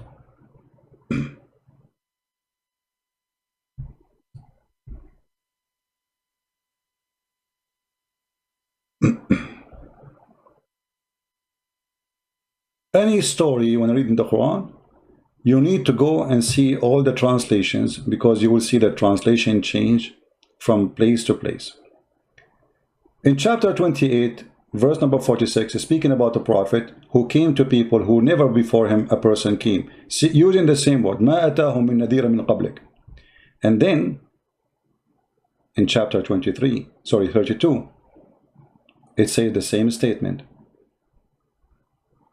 Chapter 34, it says the same statement. Chapter 23, it says the same statement. What that statement mean? Let us take a look. I mean, why the Quran keeps saying the same thing?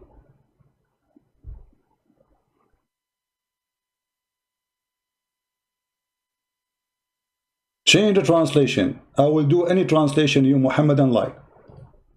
What translation you like? This is Muhammad Biktar. Read carefully. And even so we sent not a warner before thee, Muhammad, into the township which is Mecca. Okay, we never send, but they do the same. But the other verse saying that we never send a messenger to this town. So we never send a messenger to any town, but they do humiliate the person. They don't like this person. In different verse, we will see Muhammad is the only ever messenger came to such a town. But we had not given them a book which they could study, nor we send a messenger to them before thee as a warner.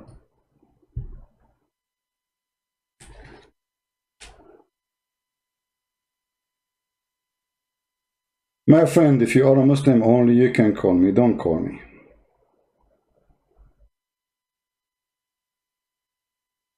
Don't call me if you aren't a Muslim. You know what? Maybe Christian Prince, you don't understand the verse. So let's see the interpretation. Chapter 34, verse number 44.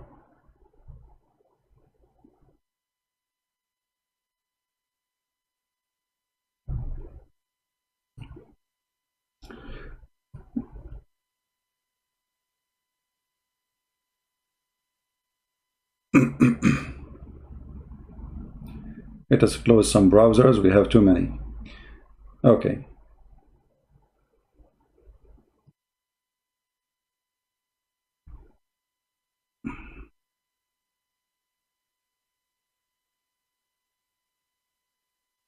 Okay.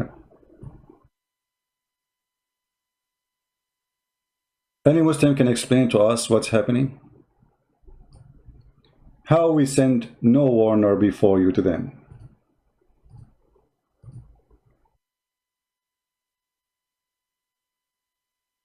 Any Muslim? We never send a warner before you to Mecca. So all the story that Abraham is the one who built the Kaaba, Abraham who established the, actually even the Muslim, they have different story about the Hajj. They say that Adam, he did 40 Hajj. Maybe you not know. Adam, he was landed in Sri Lanka according to Muslims.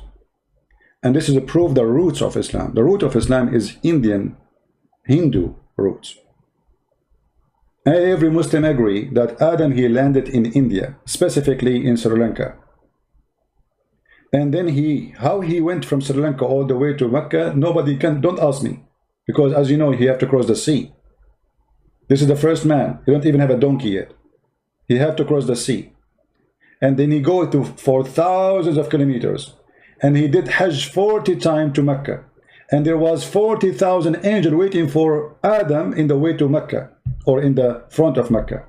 And here you see that Mecca confirming that never receive a warner, neither Ishmael, neither Isaac, neither Abraham, neither any.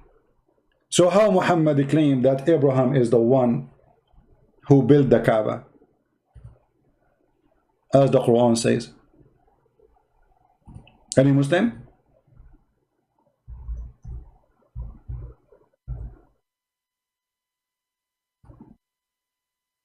Chapter 2, verse 1 to 7, it says, Abraham and Ishmael is the one who raised the foundation of the house.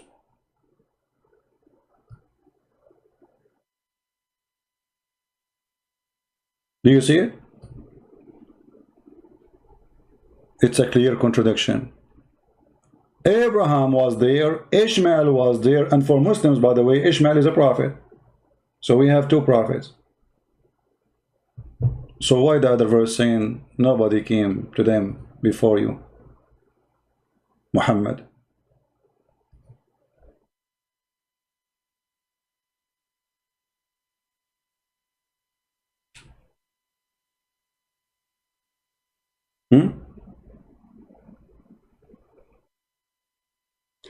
If you go right now, let me show you. If we search in Prophet Google, peace upon him.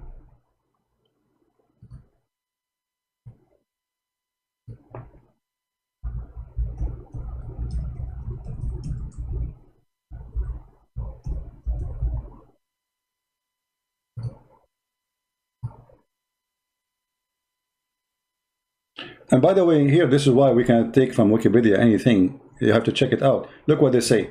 Some Muslims and Christians in Sri Lanka scribe it where Adam, it was the first ancestor. We Christian, we don't believe in such a garbage. Adam in Sri Lanka, Islamic landmark. Adam Peak, Sri Lanka. Yeah, this is where the parachute of Adam landed, brother. The Muslims are so confused, and even they have a footprint. The Muslims are fighting with the Buddhas about it. If this is the footprint for the god of the Buddhas, or this is the footprint of Adam,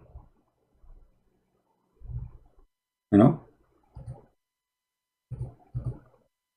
By the way, I noticed somehow that Adam is from Sri Lanka. I noticed. I don't know. I mean, I have a feeling that he is from there.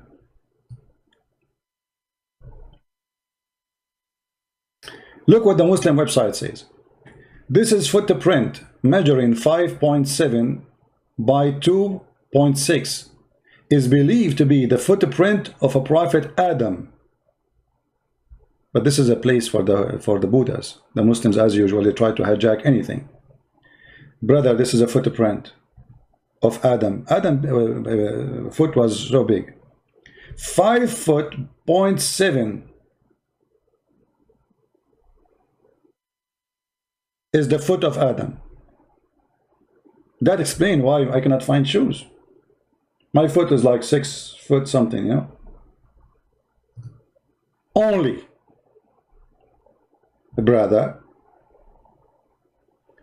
Actually, if I show you the graves, the Muslims in their fiction, filthy cult they created, you will not believe it. If we go and search Prophet Noah tomb, let us see what we will find. Oh boy. If a Christian prince here, he would say if.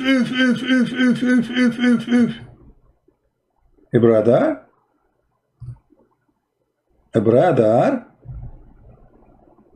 I mean, Islamic religion is full of true stories. Let me show you.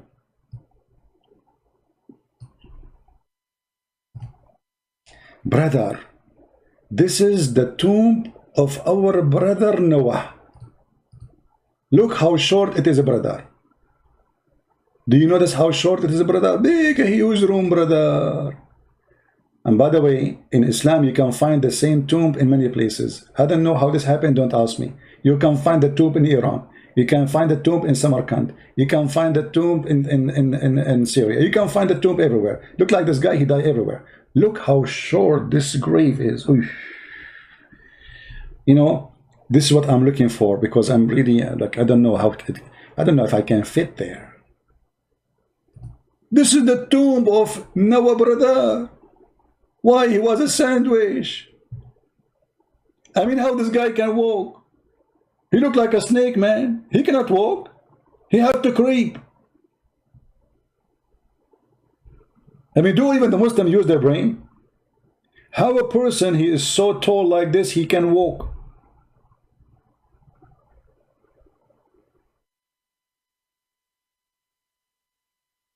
And they have thousands of graves like this. Noah, Cain, Abel, all the names, you name them, all of them, they are long, brother. All of them, they are long. Alhamdulillah. Look at this one here. It looked like a pipeline between Russia and Ukraine. This is small. What happened? I think this guy was short.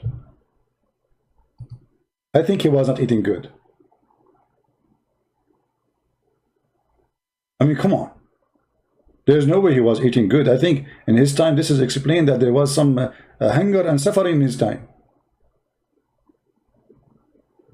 Look at this, another grave. Look at this one. This is shorter. This is like, at least, I don't know how far he is taking this picture from. I mean, where do you get those graves from? Look at this one. Prophet Daniel. If.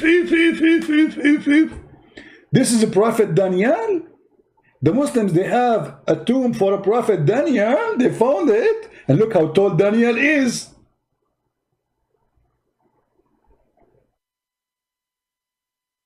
And the question I ask myself always, I mean, why my grandfather became short like this? He is just like 80 meters tall, my grandfather. I mean, what happened? Why he is not like his grandfather? Do you think, my brother, this is because of a global warming, brother?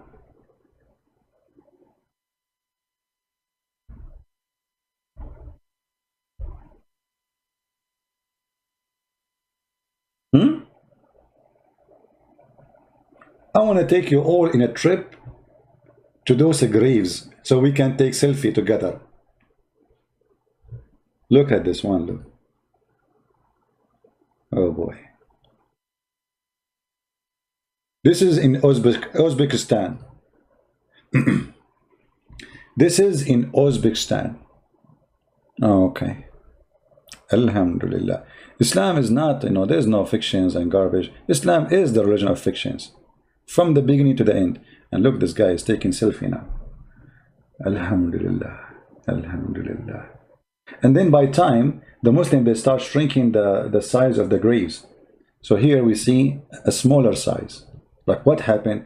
Because now here he is short in vitamin. This guy is just like maybe 15 meters tall.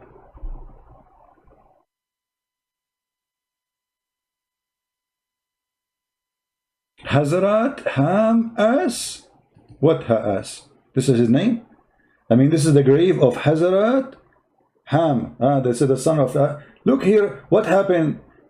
How come Noah, his grave is like 80 meters, and and Ham, his grave is like what? This is 10 meters? What happened? He gets short so fast. This is Ham, guys. This is Hazrat Ham. As-salam alayhi salam, brother. Ham. Hamburger. This is Hazrat Ham. This is the grave of who? Here, now, no, we thought it's so short. I was wondering what happened. This is the whole picture. Here we go. This is the same grave. Picture of a grave, Hazrat Ham bin Nuh, brother. Do you see how small it is? Look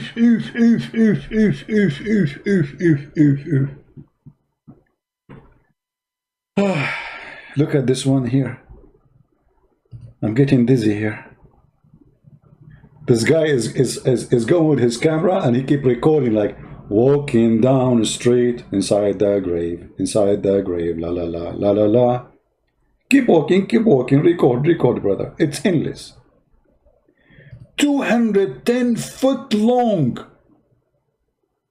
brother. Where is that? Prophet Imran. Guess this is the grave of who? Guess, guys. This is the grave of who?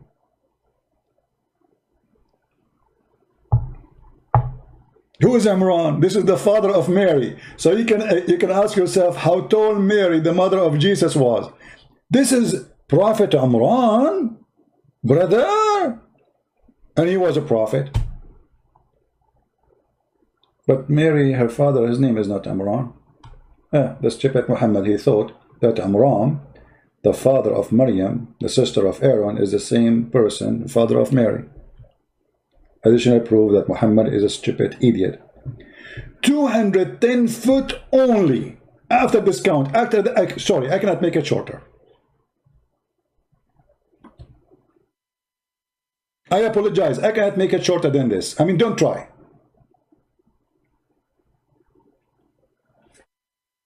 If we call Zakir Naik now and we ask him about how this has happened, as long as there's nobody, not a single Muslim, 1,300 people watching and not a single Muslim on a call, I will log off Skype. I'm getting nothing but text from Christians. We say no Christians. All right, we are out of Skype. Well, Skype was open almost for 2 hours and not a single caller Muslim. If we call Zakir Naik about why the tomb of Imran is so big like this. He's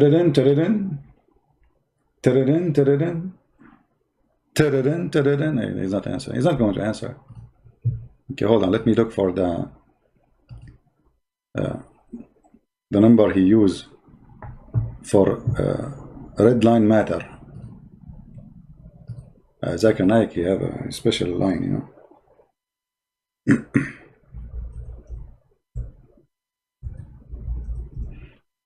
Where is the number? Okay, let's see. Maybe now we can contact him officially.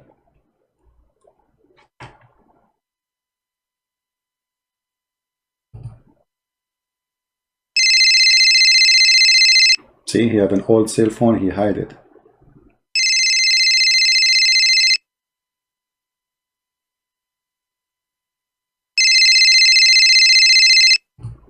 Christian Prince, hey, you don't call me. Zakir Naik, how you know it's me? It doesn't show in your phone ID. First of all, the only one who called me at the middle of the night is the Christian Prince. And I told you don't call me. I am going to call you to the police. I am going to tell you that you are doing sexual harassment. What sexual harassment, man? I'm just calling you to ask you a question about the grave. What does have to do with sexual harassment? First of all, you are calling the wrong time. And I was speaking, I'm not wearing my underwear. And you are calling the very, very wrong time. And you know, and everybody knows, I am sexy and you know it. Hey, okay, I know that you are sexy and you know it, but I did not ask you about anything have to do with sex now. So why you are saying sexual harassment? Come on, man. Don't do that. Shame on you. We have a picture, I don't know if you are looking, it says that the grave of Imran is 210 foot long. First of all, so respect, his name Prophet Imran. Since when he became prophet, what he did? What is the prophecy he said? I don't know, but he's the prophet.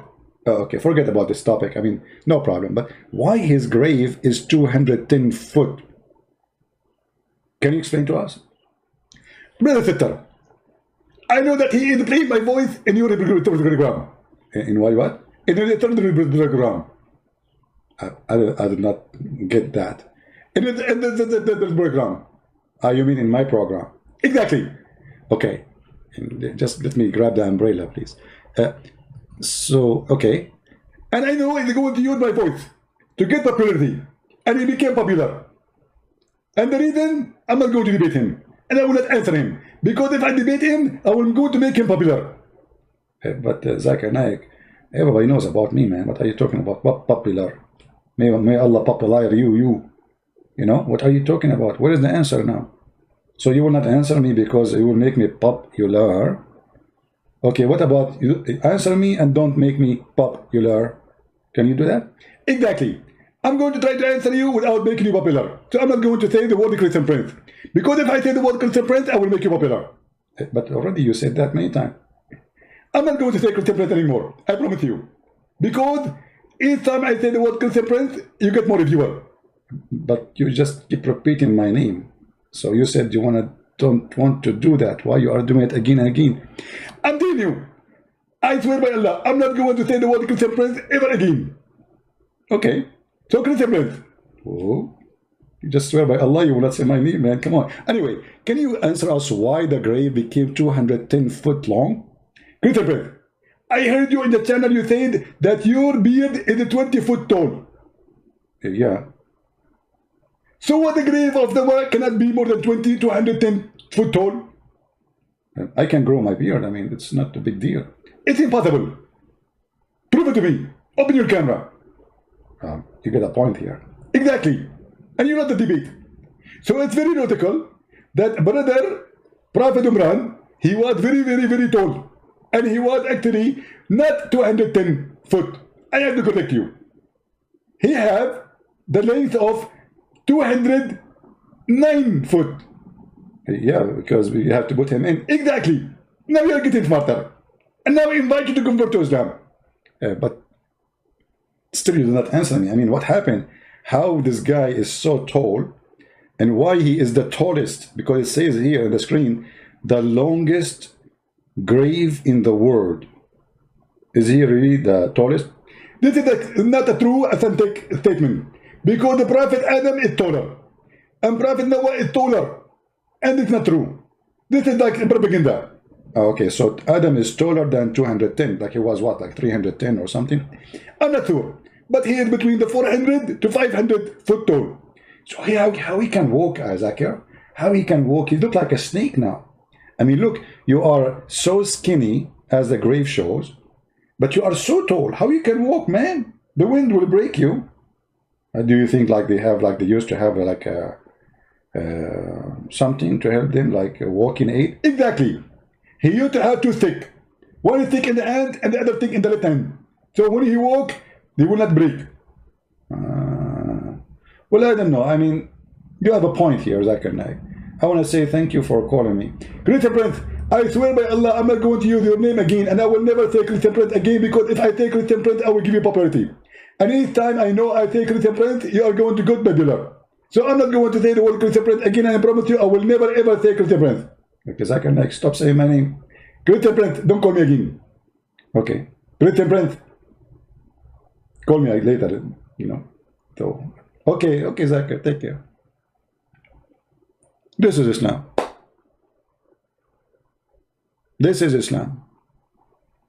Adha, Fatha, Ramadan, all is a pagan practice, all is a copy. Even the one is not a pagan, is a copy of somebody.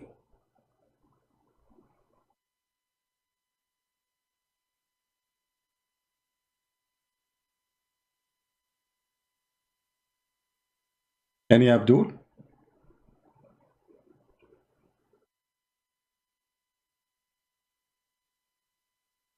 Why you guys are laughing? What's wrong with you? Take it. This is very serious. We spoke with Zakir Naik, and this guy, he thinks he's a big shot, by the way.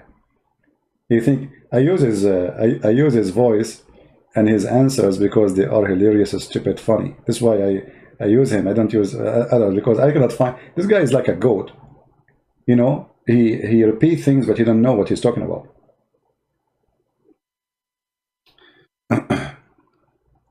Can you explain the end and the end of the video about the book prayer? I don't know. This is a different topic, my friend. Arabs are blessed by Allah, but you turned away from blessing. Shame on you. You see, Muhammad Qadir, again you get your prophet busted. Guys, did you see how Muslims, they help me to prove Islam to be stupid? Read carefully what this Abdul just said.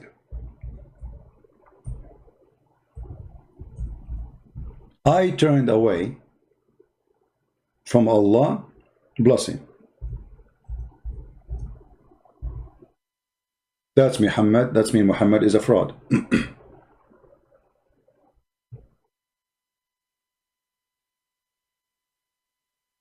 For the Quran said in chapter 4 verse number 88,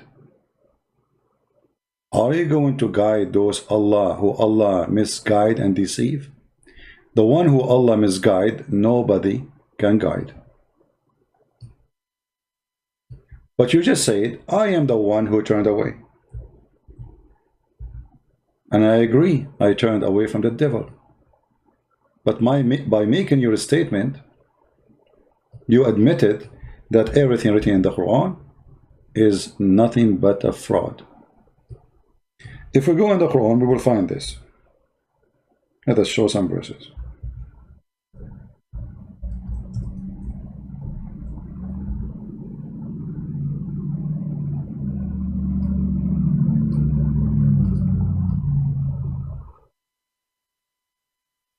chapter 4, verse number 88, one of them.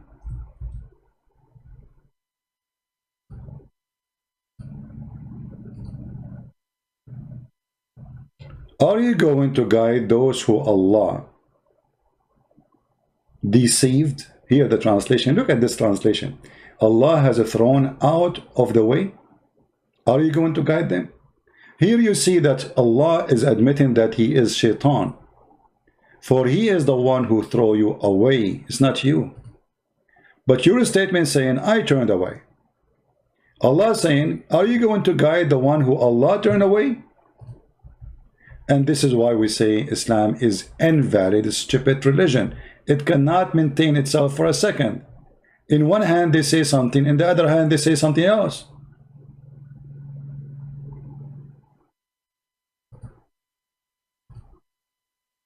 How come Muslims, they say statements is opposing Islam? The answer is very simple. Garbage in, garbage out. They do not know their book. They do not even know what Islam is about. They defend without knowing. This is why we see someone like Abbas, he say, oh, I was not knowing what the context. You just admitted, I turned away. But Allah, he says no. Do you want to guide him whom Allah has made go astray? Who made me go astray? Allah. And this is what we mentioned about Al-Qadr in Islam. Islam is a stupid cult. It is Allah who guide. It's Allah who make astray. It's Allah who make you a Muslim. It's Allah who make you Christian. It's Allah who make you fornicator. It's Allah who make you a criminal. It's Allah. The biggest criminal is Allah the devil. What Jesus said. Who is the father of all lies? Christians, answer me. Who is the father of all lies?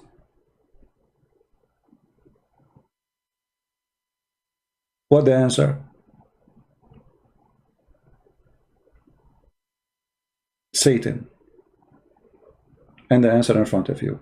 Do you want to guide whom Allah, Satan, had made go astray? You cannot do that. And here you see how Islam cult opposed the message and the teaching of Christ. Jesus said, I came for the sick, not for the healthy. That make a lot of sense. He came to heal the sick. Doctor, don't come to somebody's healthy. He don't need you. I came for the sick.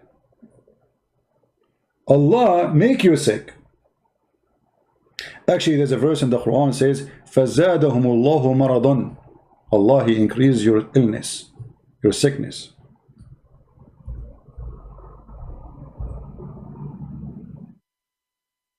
Do you see it? And there's a disease in their heart. And Allah increased their disease. Do you see it? The devil. It is 180 degrees the opposite of the direction of Christ. Islam is of the devil. Somebody saying, why in Saudi Arabia is still Muslim? My friend, if a woman, she wears shoes in Saudi Arabia without socks, they are arresting her. There's no freedom. Give a freedom in order to know who is really a Muslim, who is not. Give a freedom to people. No freedom, you do not know. Freedom. Freedom will tell you who is a gay, who is a lesbian. Freedom will tell you who like to fornicate, who don't like. Freedom tell you who can do drugs, who will not do drugs. Give a freedom. Do you understand? If no freedom, no choice, then how we can say they are Muslims?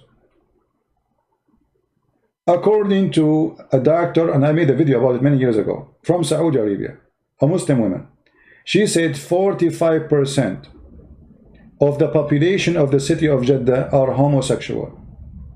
And they have even relationship with their own family member. 45%. Not 5%, not 10%. Just give a freedom.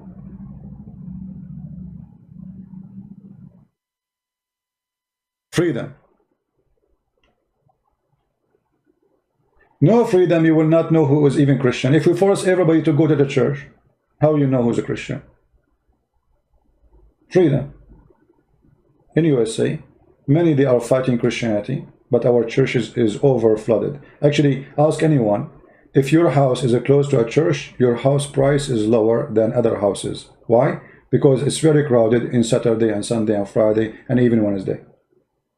Like Wednesday they do Bible study for women, or Thursday. When the weekend comes, there's no space for cars. They park their cars all over because the parking spot of the church will not fit. Freedom. Freedom will tell you really who is a Muslim, who's not. When you live in Pakistan, who dare not to go to pray? Just yesterday, they killed the guy who insulted Allah in the court. They took him to court. Imagine, they are taking him to court for what? For blasphemy against God, which is Allah in this case. They killed him inside the court. And what does that mean? That means anyone who do the same in the future, we will do that to you. So who dare to insult Allah now? You know what I mean?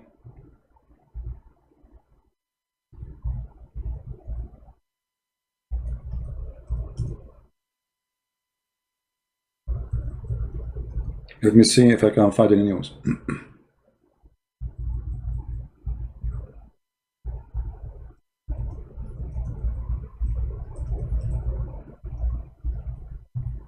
They went inside the court and they shot him in, and the police obviously they allowed that. And actually this guy, I'm sure, the guy who did kill this person, he is a hero for those cowards. Do you see it? Terrorist religion. The only way to keep Islam functioning, exist, is terrorism.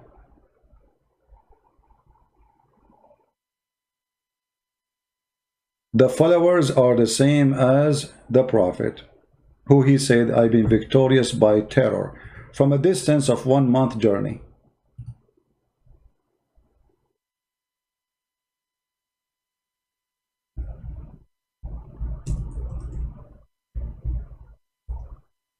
Are we terrified if Jesus is a 1 month journey from us? Or children and everybody will go out waiting for the Messiah to come?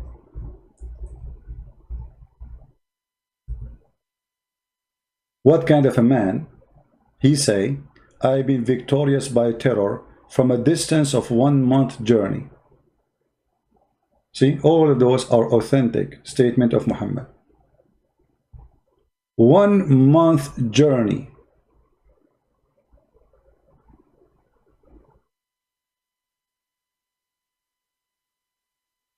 I've been victorious by terror.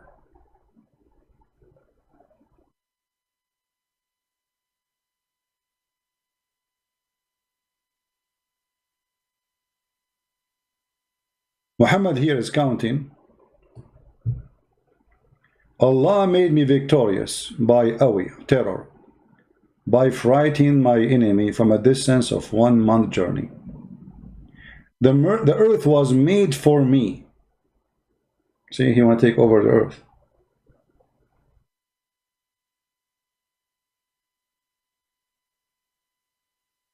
By the way, it doesn't say for me and my followers, it says for me. Muhammad, he owned the whole earth.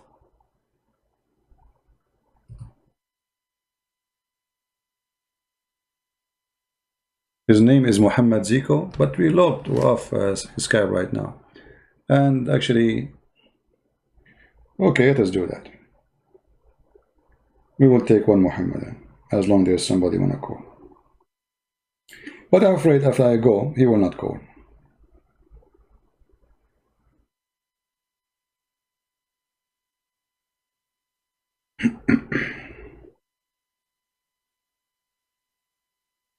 Alright. Text me, Mr. Zico. Muhammad Zico.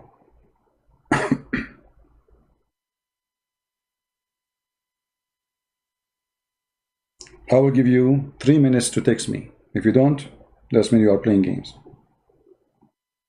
Text me, Zico.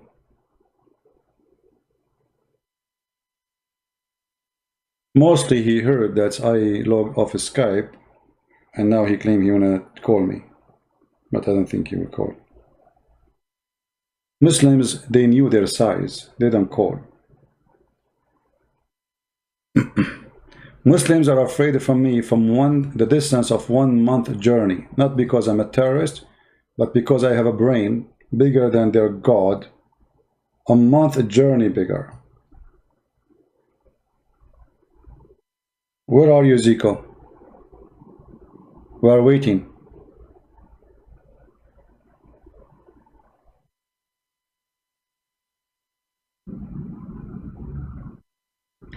Somebody saying you guys still hate. I find it very funny and very stupid when a Muslim he speak about hate. Their prophet ordered to kill us, slaughter us, rape our women, and they are talking about hate. Their Quran says Allah will spread hatred and enmity between the Christians until Judgment Day, and yet they accuse us of hate. This is the act of a whore. You know, when a whore, she claimed that she is decent. So when a Muslim, he say you still hate, you still do hate, that is an act of a whore. A whore who don't have anything to claim. She accuses us of what she have. Do you still hate? Who is talking about hate? You are following the God of hate. My Lord Jesus, he said, love your enemy. We are the one who hate. You are the one who steal our churches. Just today, you Muslims are praying in our holy church, Hagia Sophia. Is that hate or love?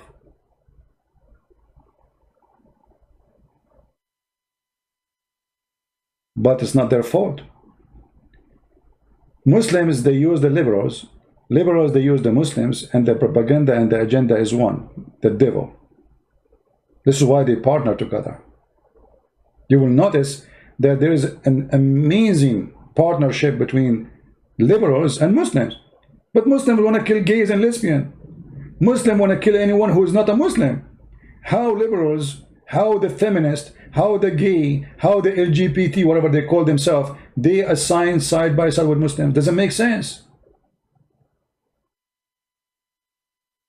No, it makes sense.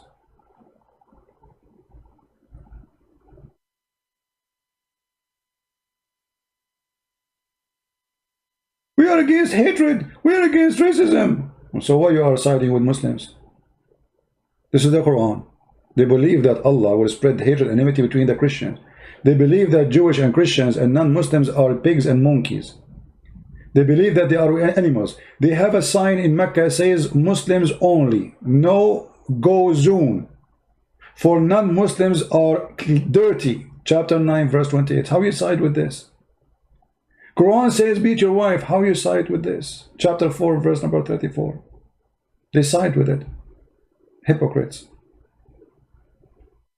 It's just to reach into agenda. They are willing to compromise together, sleep in the bed. Joe Biden, he made a conversation, or let us say a statement to Muslims, saying to them that the Prophet, he says, if one of you, he saw something not right, fix him by his hand. He's asking the Muslims to kill us. The filthy coward Joe Biden. This is what the hadith says. Kill them. Fix it by your hand. You coward.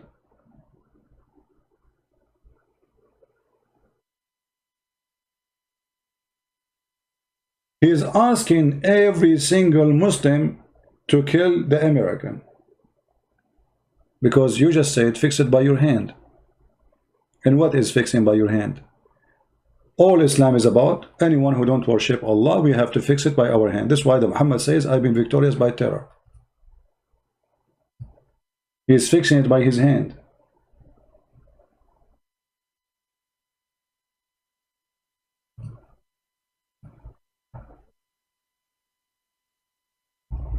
Imagine if after 4 months from now, we have a president like Joe Biden.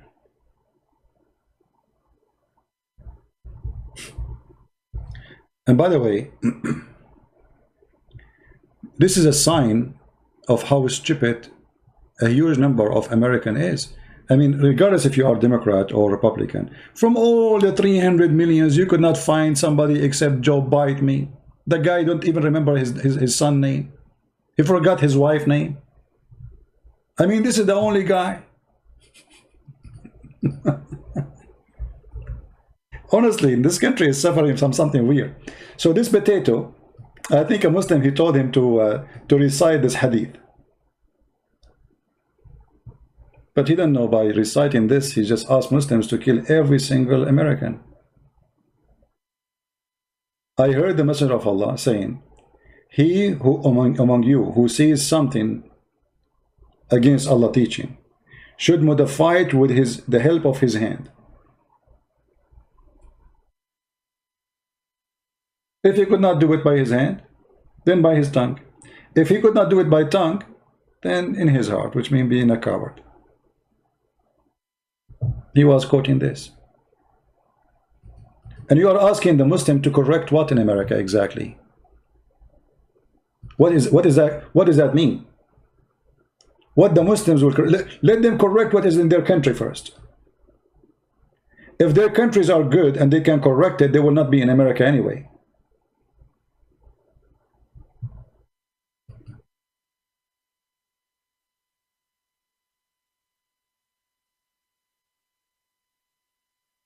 If I think Biden will win, will be against Christians, my friend, the Democratic Party is Antichrist party. Doesn't matter who wins.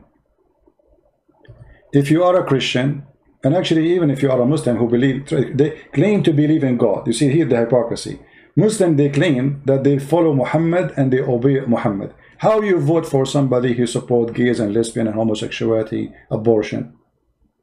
Do you notice the hypocrisy of this cult Islam? Hypocrites. This is what the Democrats stand for. Everybody knows that. It's not a secret. The one who is against abortion is the Christians. The Muslim, they voted for Obama. Obama, he is the one who signed abortion law. Why you vote for him? He's an ex-Muslim. How you vote for him? Right? If you are a Christian, you should not ever consider the Democratic Party. You see, I don't support the Republican because they are the best. But, I mean, we have, let us say, two ugly. One of them is better than the other one. But the Republican full of garbage too. But we cannot compare. So if you are a Christian, like if you claim to be a Catholic, how you are a Catholic and you vote for Democrat? How dare you? Is that what the church teach you? Did the church say to you, support those who do abortion, killing babies? How you can be a Protestant and you vote for Democrat? How you can be Orthodox and you vote for Democrat? How you can be Christian in any way, any sect you imagine, and you vote for Democrat? Those who vote for Democrat, they betray Jesus. They are fake Christians.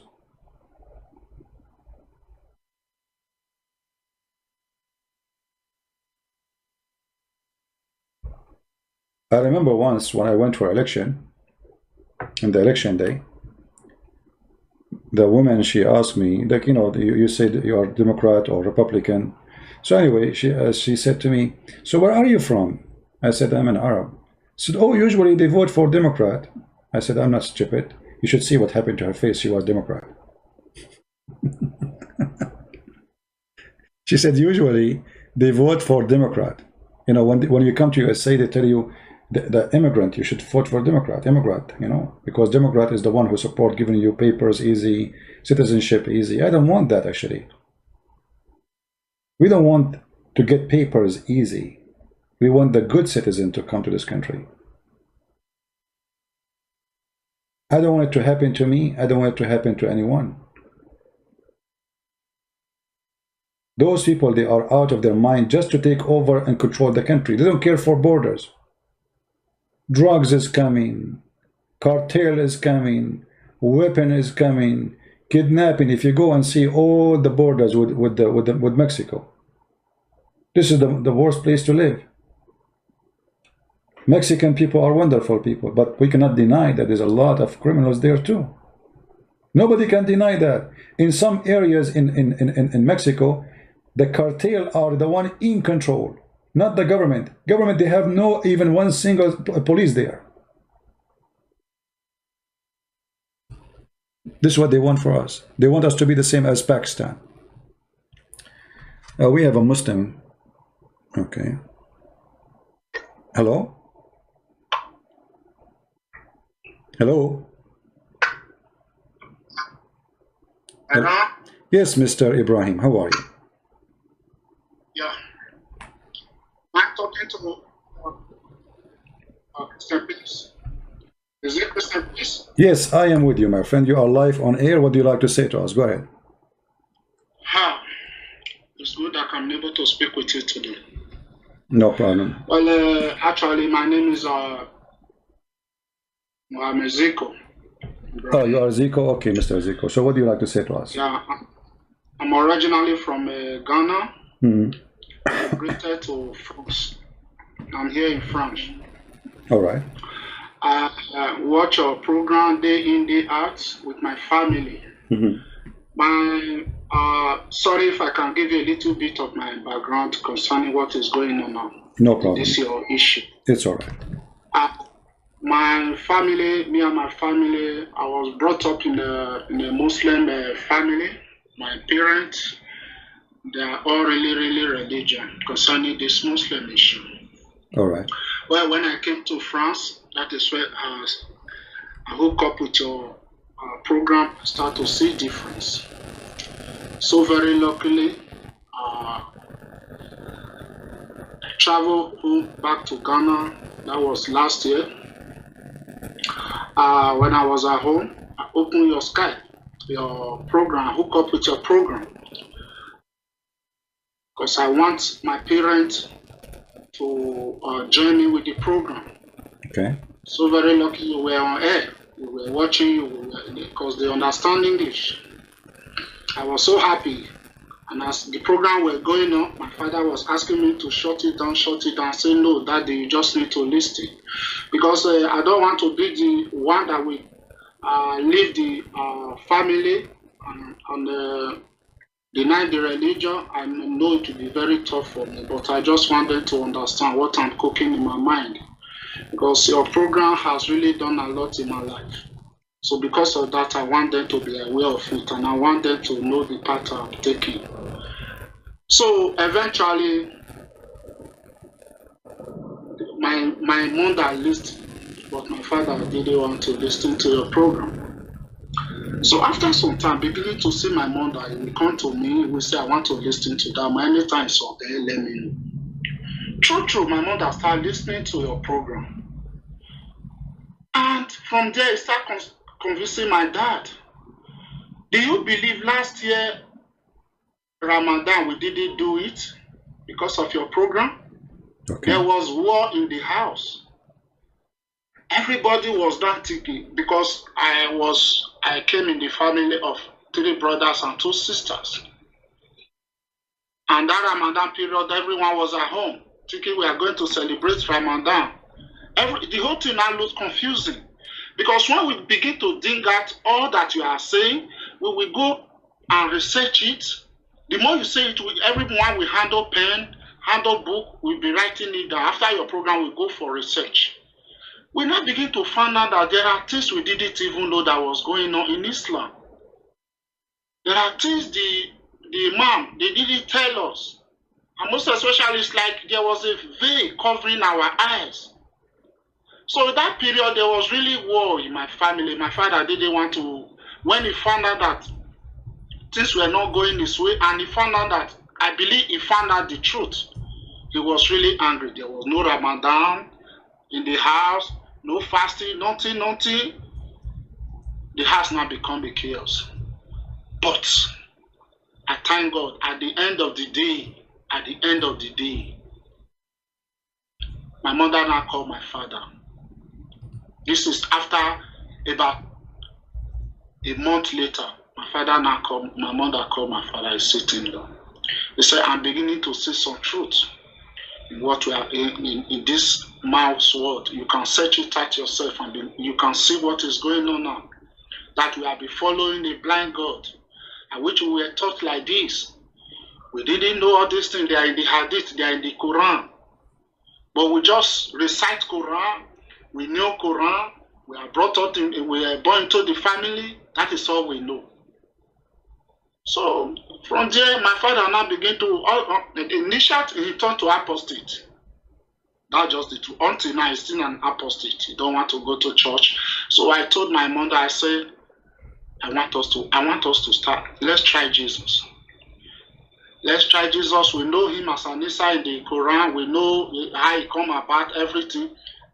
Now let's try Jesus. The one they are calling Jesus is like it's not the Isa that we are calling in the Quran, because we can see a very big difference with the way this man is describing it. Let's try Jesus. My mother took phone and began to call my brothers and call my sister and told them that she want to change religion. Everybody was surprised. So I don't need to go too far, but all I want to tell you, there are things that are going on behind you, but you don't know. You are winning a lot of souls. You are saving people from the court of Mohammed. It's not everybody will come online to come and tell you, see what you have done. But I just want to use this opportunity to tell you, thank you. Thank you very much. And I believe one day my father will still join us. Thank you so much. All right, my friend, I'm so happy that's you on your... So let me make it, try to understand. Did your family now accept Christ or only you? Yeah, me and my mother, we have accepted Christ, but I don't know about my brothers. But I told, according to my father, now he's an apostate. He's not going to, he's no longer part of Islam, but he don't want to come to church. So, but I believe with time he will come. But according to the rest of my brothers and sisters, I believe with time, if my father converts, I believe those one will join too, I believe. All right. Well, I'm happy that I was able to help you and your family, and I'm so glad to do so. I wish I speak French so I can make a program in French to bring more and more people from your country. Some people are really eager here in France to hear from you, but because of the language, they cannot get it. I'll try to use French to interpret to them, you know. You know, I have a book in French, right? Language? Yeah. It's called The Secret, the Prophet Arab, which is very, very good book for those who speak French language. Yeah. Thank you so much. I don't want to take your time, but all I just want to tell you is to let you know that you are doing a lot of job. Every time you come on air, you are doing a very, very secret job, but you don't know. There are people going out of Islam. Islam is dying systematically. You can only see the surface, that it is like it's big, but deep inner heart is going. Thank you so much. You're welcome, my friend. Thank you for it. Say hello to your family from me, and we are happy that they accepted Jesus as their Lord and their Savior. And I want you now to bring me more people so they can hear and listen, so they can leave too, and they can join the truth, and the truth will set them free. Thank you so much. Take care. God bless. Yeah, bye-bye. Well, I thought he's a Muslim, but he's not. You know, we get excited if we see a Muslim trying to call.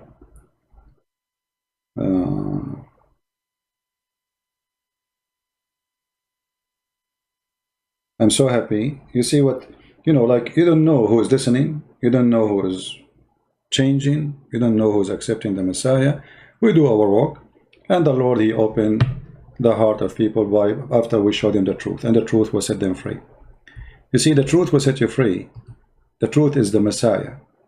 But doesn't mean the truth is not every truth around us. Every truth around us will make us people who have eyes to see. The truth, my friend. Some people don't want to see the truth because the truth can hurt them. They are used to something. You know, I wake up in the morning, I do prayer to the moon god, bow down, thinking that he is the true God all my life. And then you are showing me that the Quran is stupid and Muhammad is a fraud. That hurt. That will make me angry.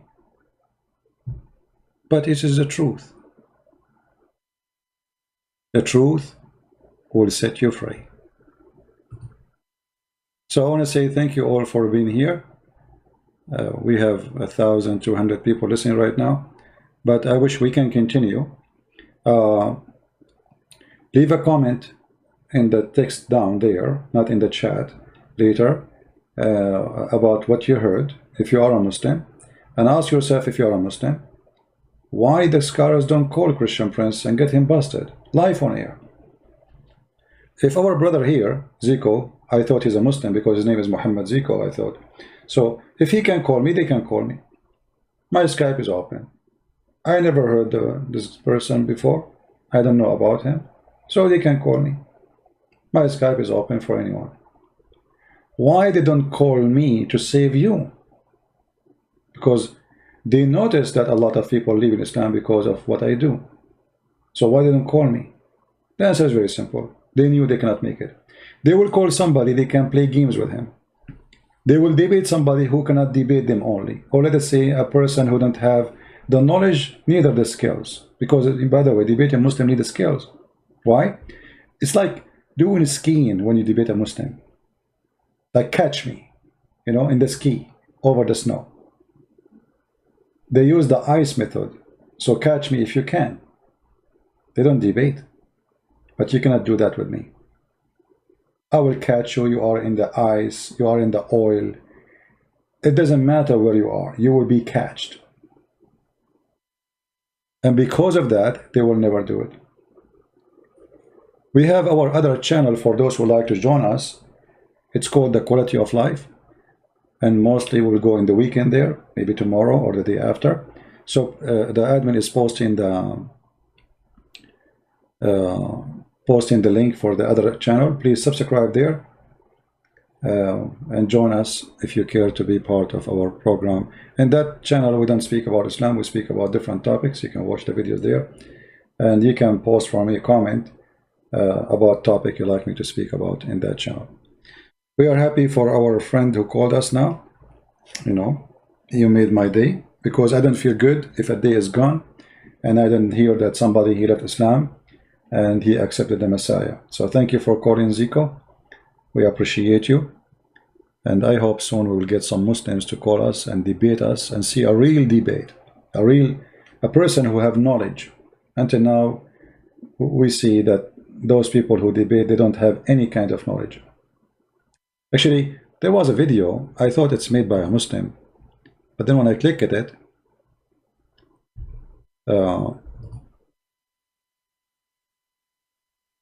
because the title was saying a Christian Prince exposing Christian Prince lies. You know, I thought the video is made by a Muslim, you know, but this is what happened. This is why they don't want to call, because what they claim, even the one who of them, he get excited, he think I'm lying, he find himself not accurate. It was the opposite. Hello, my friend, how are you? Hello. Hello, hello. Talk. Yeah, just like Howard, you didn't pick up my call. Well, we took your call first time, you did not answer, so we thought maybe you are joking. So what do you want to say to us, Mr. Farouz? So let me first expose your lies, okay? Okay.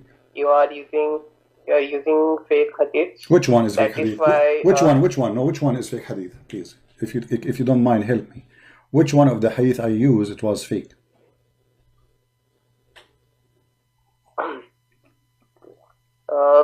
No, listen to me first. I'm listening. I'm listening, brother. I'm listening. Which hadith I said it was fake? Because you just said something. You need to prove it. I'm giving you a chance to talk to me. You know, there's long line of Abdul. They want to call me too. So I need you to help me, because maybe there's a fake hadith and maybe I do not know. And you are the ustad. You are the sheikh. You are the one who knows. We do not know. We want to learn from you. So which hadith I showed in the screen was fake? Listen to me first of all. I'm listening to you. This is the problem. I'm listening to you, but you are not listening to me. Which hadith I showed in the screen was fake hadith. Otherwise, you have to apologize for being a liar. So either you show me the fake hadith I showed you, or you up. Okay, you see here, you notice how I go tough on Muslims. I really go tough. You can tell, right? But this is to make them wake up. And this guy later, he became a Christian. Actually, I didn't know that this is Fairuz, and now I click on it. This is Pharaoh's. So this guy later he became a Christian. So he called me to call me liar. I'm lying. I'm quoting fake hadith. It's not true. This is false. You are lying. Right?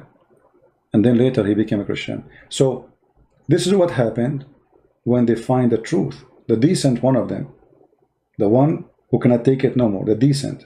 You know, the decent, he suffered. And this guy was suffering. What this Christian prince is showing on screen, this can't be true. There's no way the prophet he said that. The way the Quran says that. It's impossible. So the decent one of them, he suffered. And the second he starts suffering, he go in denial. He rejected. He cannot be true. I mean, this is not true. There's no way the prophet he would do that. So this is the video. It's called Exposing CP Lies, May 2020. I can give you the link. You can watch it later and see the rest of the conversation, which is kind of funny. But we go tough on Muslims not because we are against them. We are trying to help you. I'm a person who stands firmly with the truth. I don't take a side. I don't care if you are my brother from my family, my cousin from my blood, or you are from Pakistan. It's the same. You say a lie, I'm against you. You say truth, I am with you. A Muslim who defends Muhammad by saying truth, I respect him. But I never met one. I never met one. You remember the debate we have between Sam Shamoun and the guy from Pakistan? Or from India? Doctor, whatever his name. Everything he said from the beginning to the end is a lie. I got him busted in 2 seconds. And we made a video about it. So Muslims always they try their best. And the only way their best work, if you do the format of debate like the one David Wood he do. We're 15 minutes for this guy, 15 minutes. This is useless. The real debate is what you hear.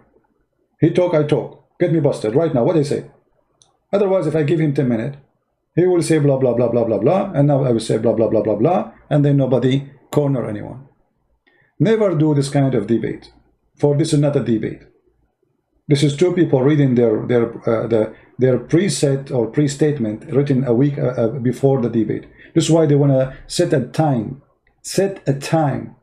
Why? Because none of them is a scholar. None of them he know what he's talking about. Set a time so we can go and print all the reference we want to speak about from the internet.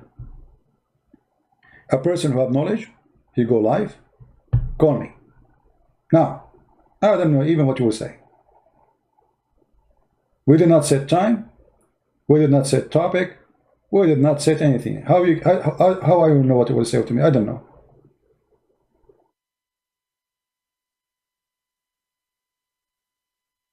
They set time and they set a topic, and when you give them the topic, they don't talk about the topic.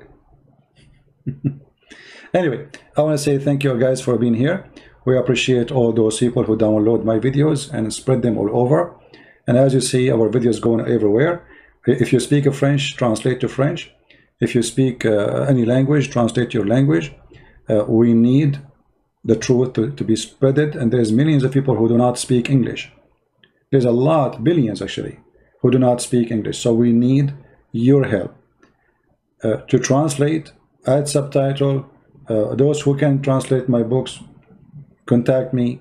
We need more languages. We have already many languages, but we need more and more to be translated. And again, I appreciate those who support us in Patreon. Your help is always needed, but we are here for everybody, for the poor, for the rich, and our service is for free. Our service is for free, totally for free. The Lord loves those who give, and we give. We give our life, we give our knowledge, and we share the truth, which we earn from the Lord. The Lord, he says, for free you took, for free you give. And this is why what I do is for free, for everybody. I want to say thank you again. May the Lord bless you. We might go live on air tomorrow in the Quality of Life account. Join us there if you are interested. different topics, have nothing to do with Islam, and everybody is welcome. Christ is Lord, and Islam is false. See you soon again. Take care.